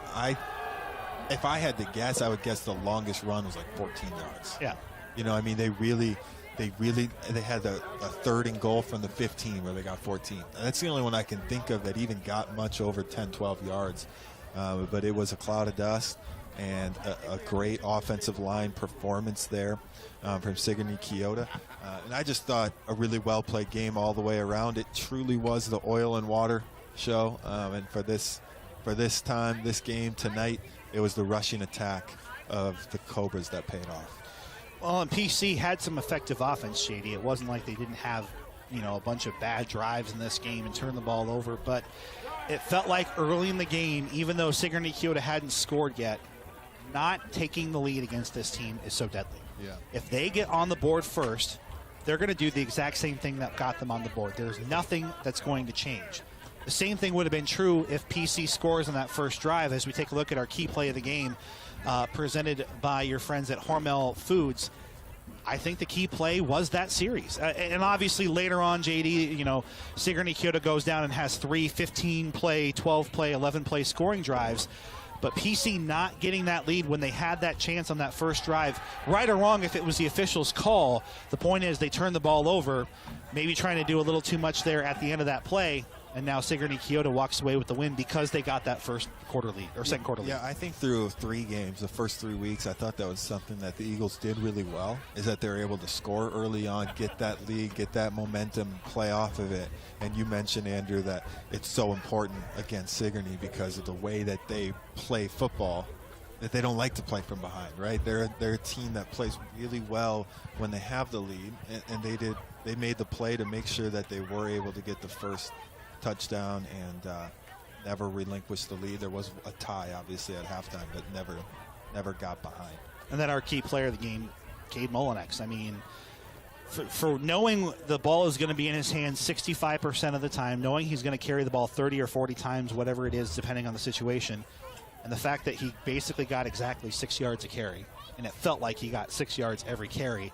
I mean, he was the model of consistency. Not only that, played, I think, almost every snap on defense. I mean, when you think about a key player of the game, he is their guy, and he is their bell cow. And for their sake, you hope he stays healthy, because I don't know how sustainable 80 plays is, because, let's see, 44 plays for PC, 63 on offense for Sigourney Kyoto, and you have to factor he's on the field probably every one of those. Yeah. Can you play 120 plays a night and get to the dome? I don't know. We'll hope he can, but boy, it was effective tonight. It truly was. He did a great job. And, the thing, I'm sure if you ask a Sigourney person, well, who's the player of the game? Yeah, Cade Mullinex is probably the guy because he's the guy running the football.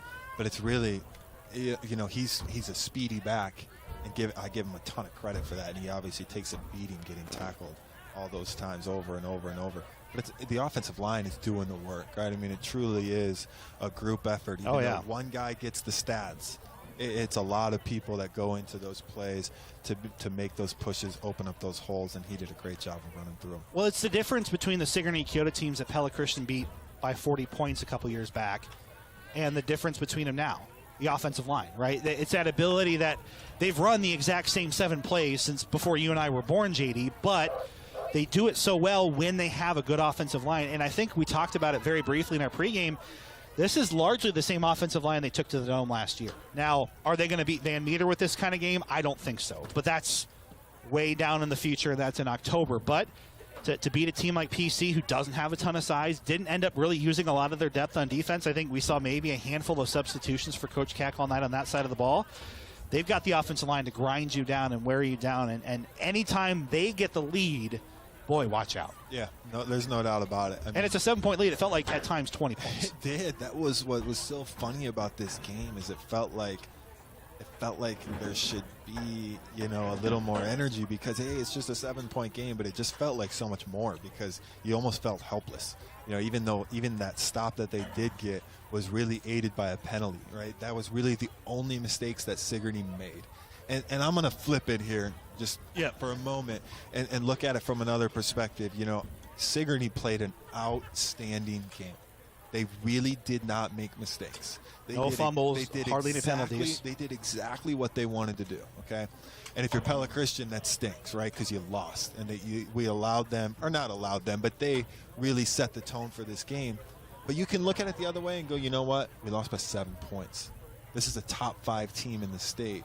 We lost by 7 points. We had a chance to put that into the end zone there at the end and change the game and maybe win the game, right? It was right there, So is Pella Christian a top 10 football team in the state? Yeah, I think so. And I think Sigourney is too, right? And I think there's things that we can look at, and PC can go, we're going to get better at this, right? We're going to get better at these aspects of the game.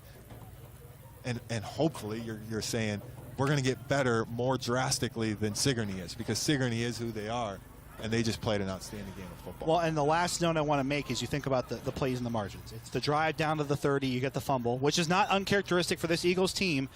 And then we didn't think it was a bad decision by Isaac Cack to throw it there at the end of the half, but he had nothing but green in front of him. Yeah. He takes that 20-yard gain, sets up a closer shot to the end zone. Maybe they take that lead going into the half, or at least run Fancher on the field and give him a shot to make it. Obviously, that didn't happen. Now we're sitting here in the world of hindsight, but that's the thing about PC you can actually hang your hat on. There were 2 chances in this game, JD, for them to score more points, and they didn't. 100%. You know, and that's unfortunate, right? Because you want to win this game, right? But you also have to have the mindset as a team and as a coach, and I'm sure they're talking about it right now on the field, to say, what can we do to get better? Because we want to play these guys again, right, when it really matters. And we have an opportunity to fix the things that we can control to make sure that when that matchup does come again, if it does, that the Eagles are going to be prepared. They're going to be able to make the plays that they didn't make today, make the adjustments that they want to make, and really improve throughout the year. We'll have more of the Kevin and Zanapella Radio postgame show after this. Final score, Eagles fall 20-13 to Sigourney Kyoto. As fall harvest season approaches, Pella Cooperative Electric would like to urge everyone to be aware of large, slow-moving vehicles on roads and highways. Farmers, be aware of your equipment clearances when crossing under or operating around poles and power lines. Call your cooperative if you encounter any unsafe situation that you are unsure about or need assistance with. National Farm Safety and Health Week is September 19th through the 25th. Looking out for you, we are Pella Cooperative Electric.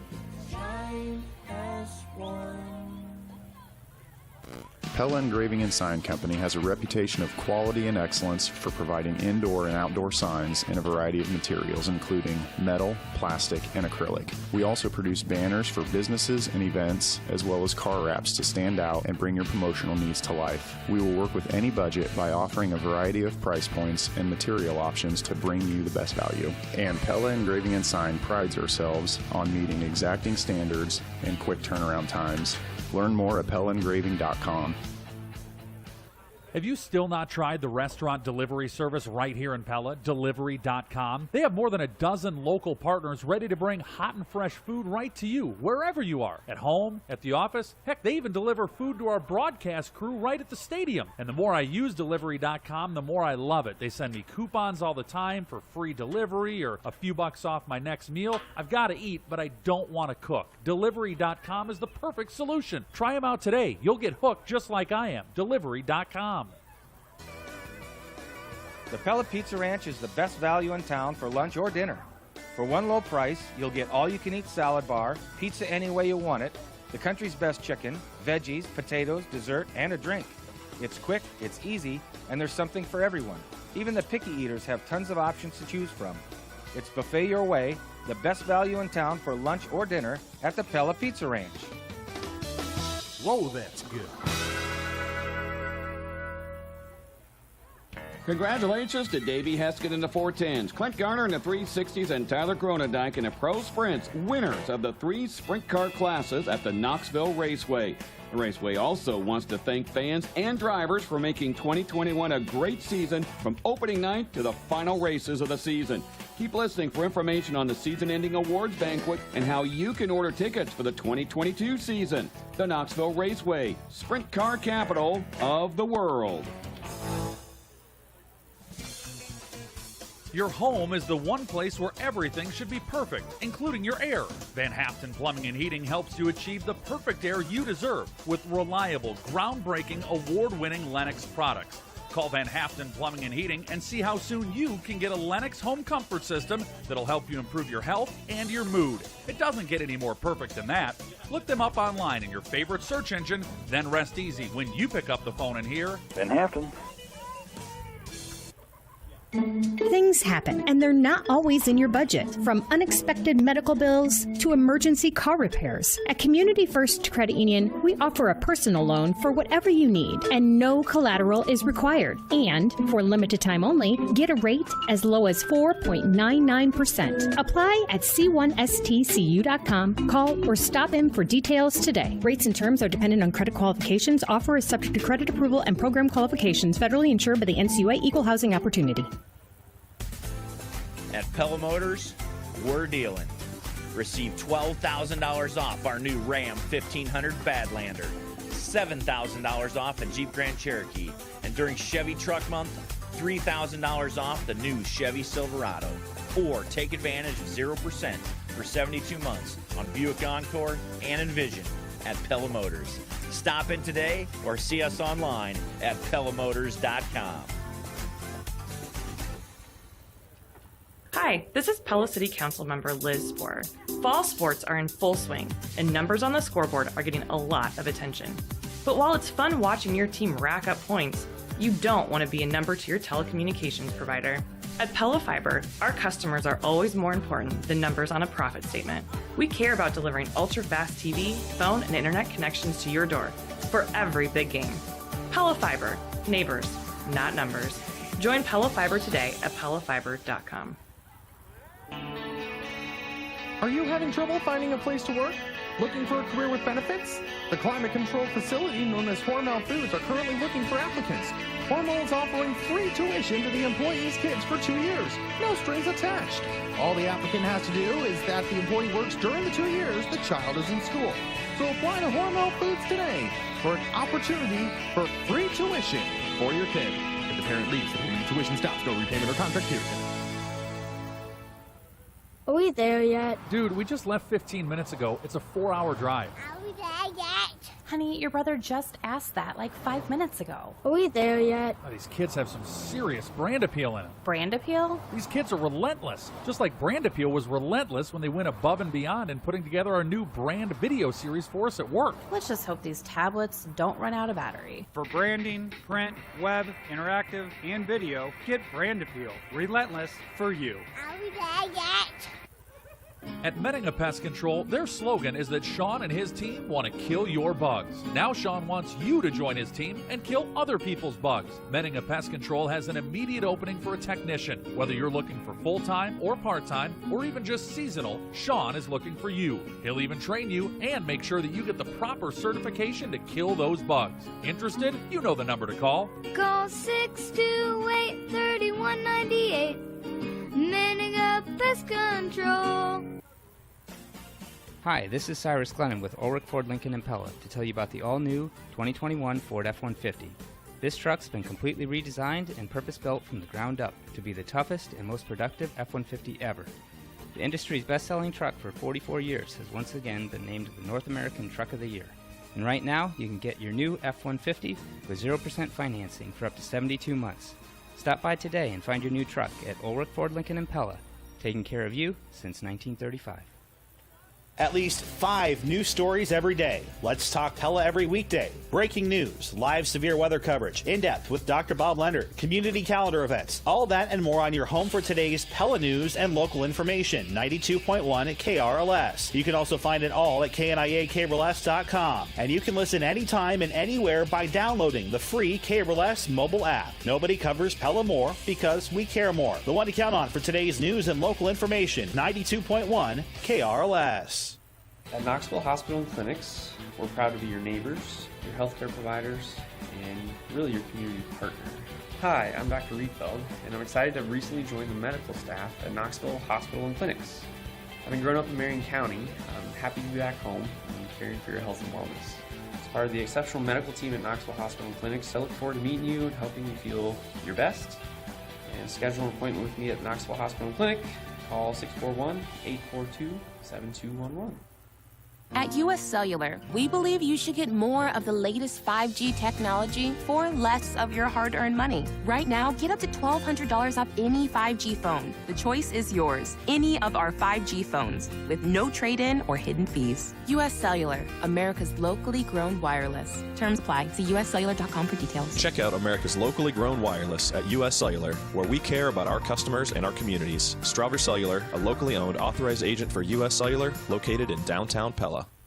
Norm Rosendahl Tiling in Monroe has been a trusted expert in the Marion and Jasper County areas for more than 40 years. They're experienced in understanding the contour of the land to identify how water management can help your farmer business, and they work with you to develop a draining solution that's right for your project using precision intake products. In addition to tiling, they install septic systems and water lines, as well as site preparation for new construction with their backhoe, excavator, and bulldozer services. Call Caritha at 259-2651 for a free estimate on your next project, or visit rosendahltiling.com. This is Mike at Langstrad Auto Body, and I know a visit to my shop is not on the top of your list of favorite things to do this week. I don't take it personally. Chances are when it's time to come see me, you've hit a deer or had some other unpleasant experience on the road that you just didn't plan on. The good news is, at Langstrad Auto Body, we're here for you. We'll put your vehicle back together the right way. No one will ever know the accident happened. We'll be here for you during the entire repair process. We'll answer your questions and only do the work that you want done. Langstrad Auto Body, where you don't have to look for quality repair. And this is the Cabinet Design of Pella Radio postgame show on KNIAKRLS.com. Andrew Schneider and JD Bohr. Sigourney Kyoto 20, Pella Christian 13. Let's run down your final stats tonight. They're presented, as always, by the Verduff Agency.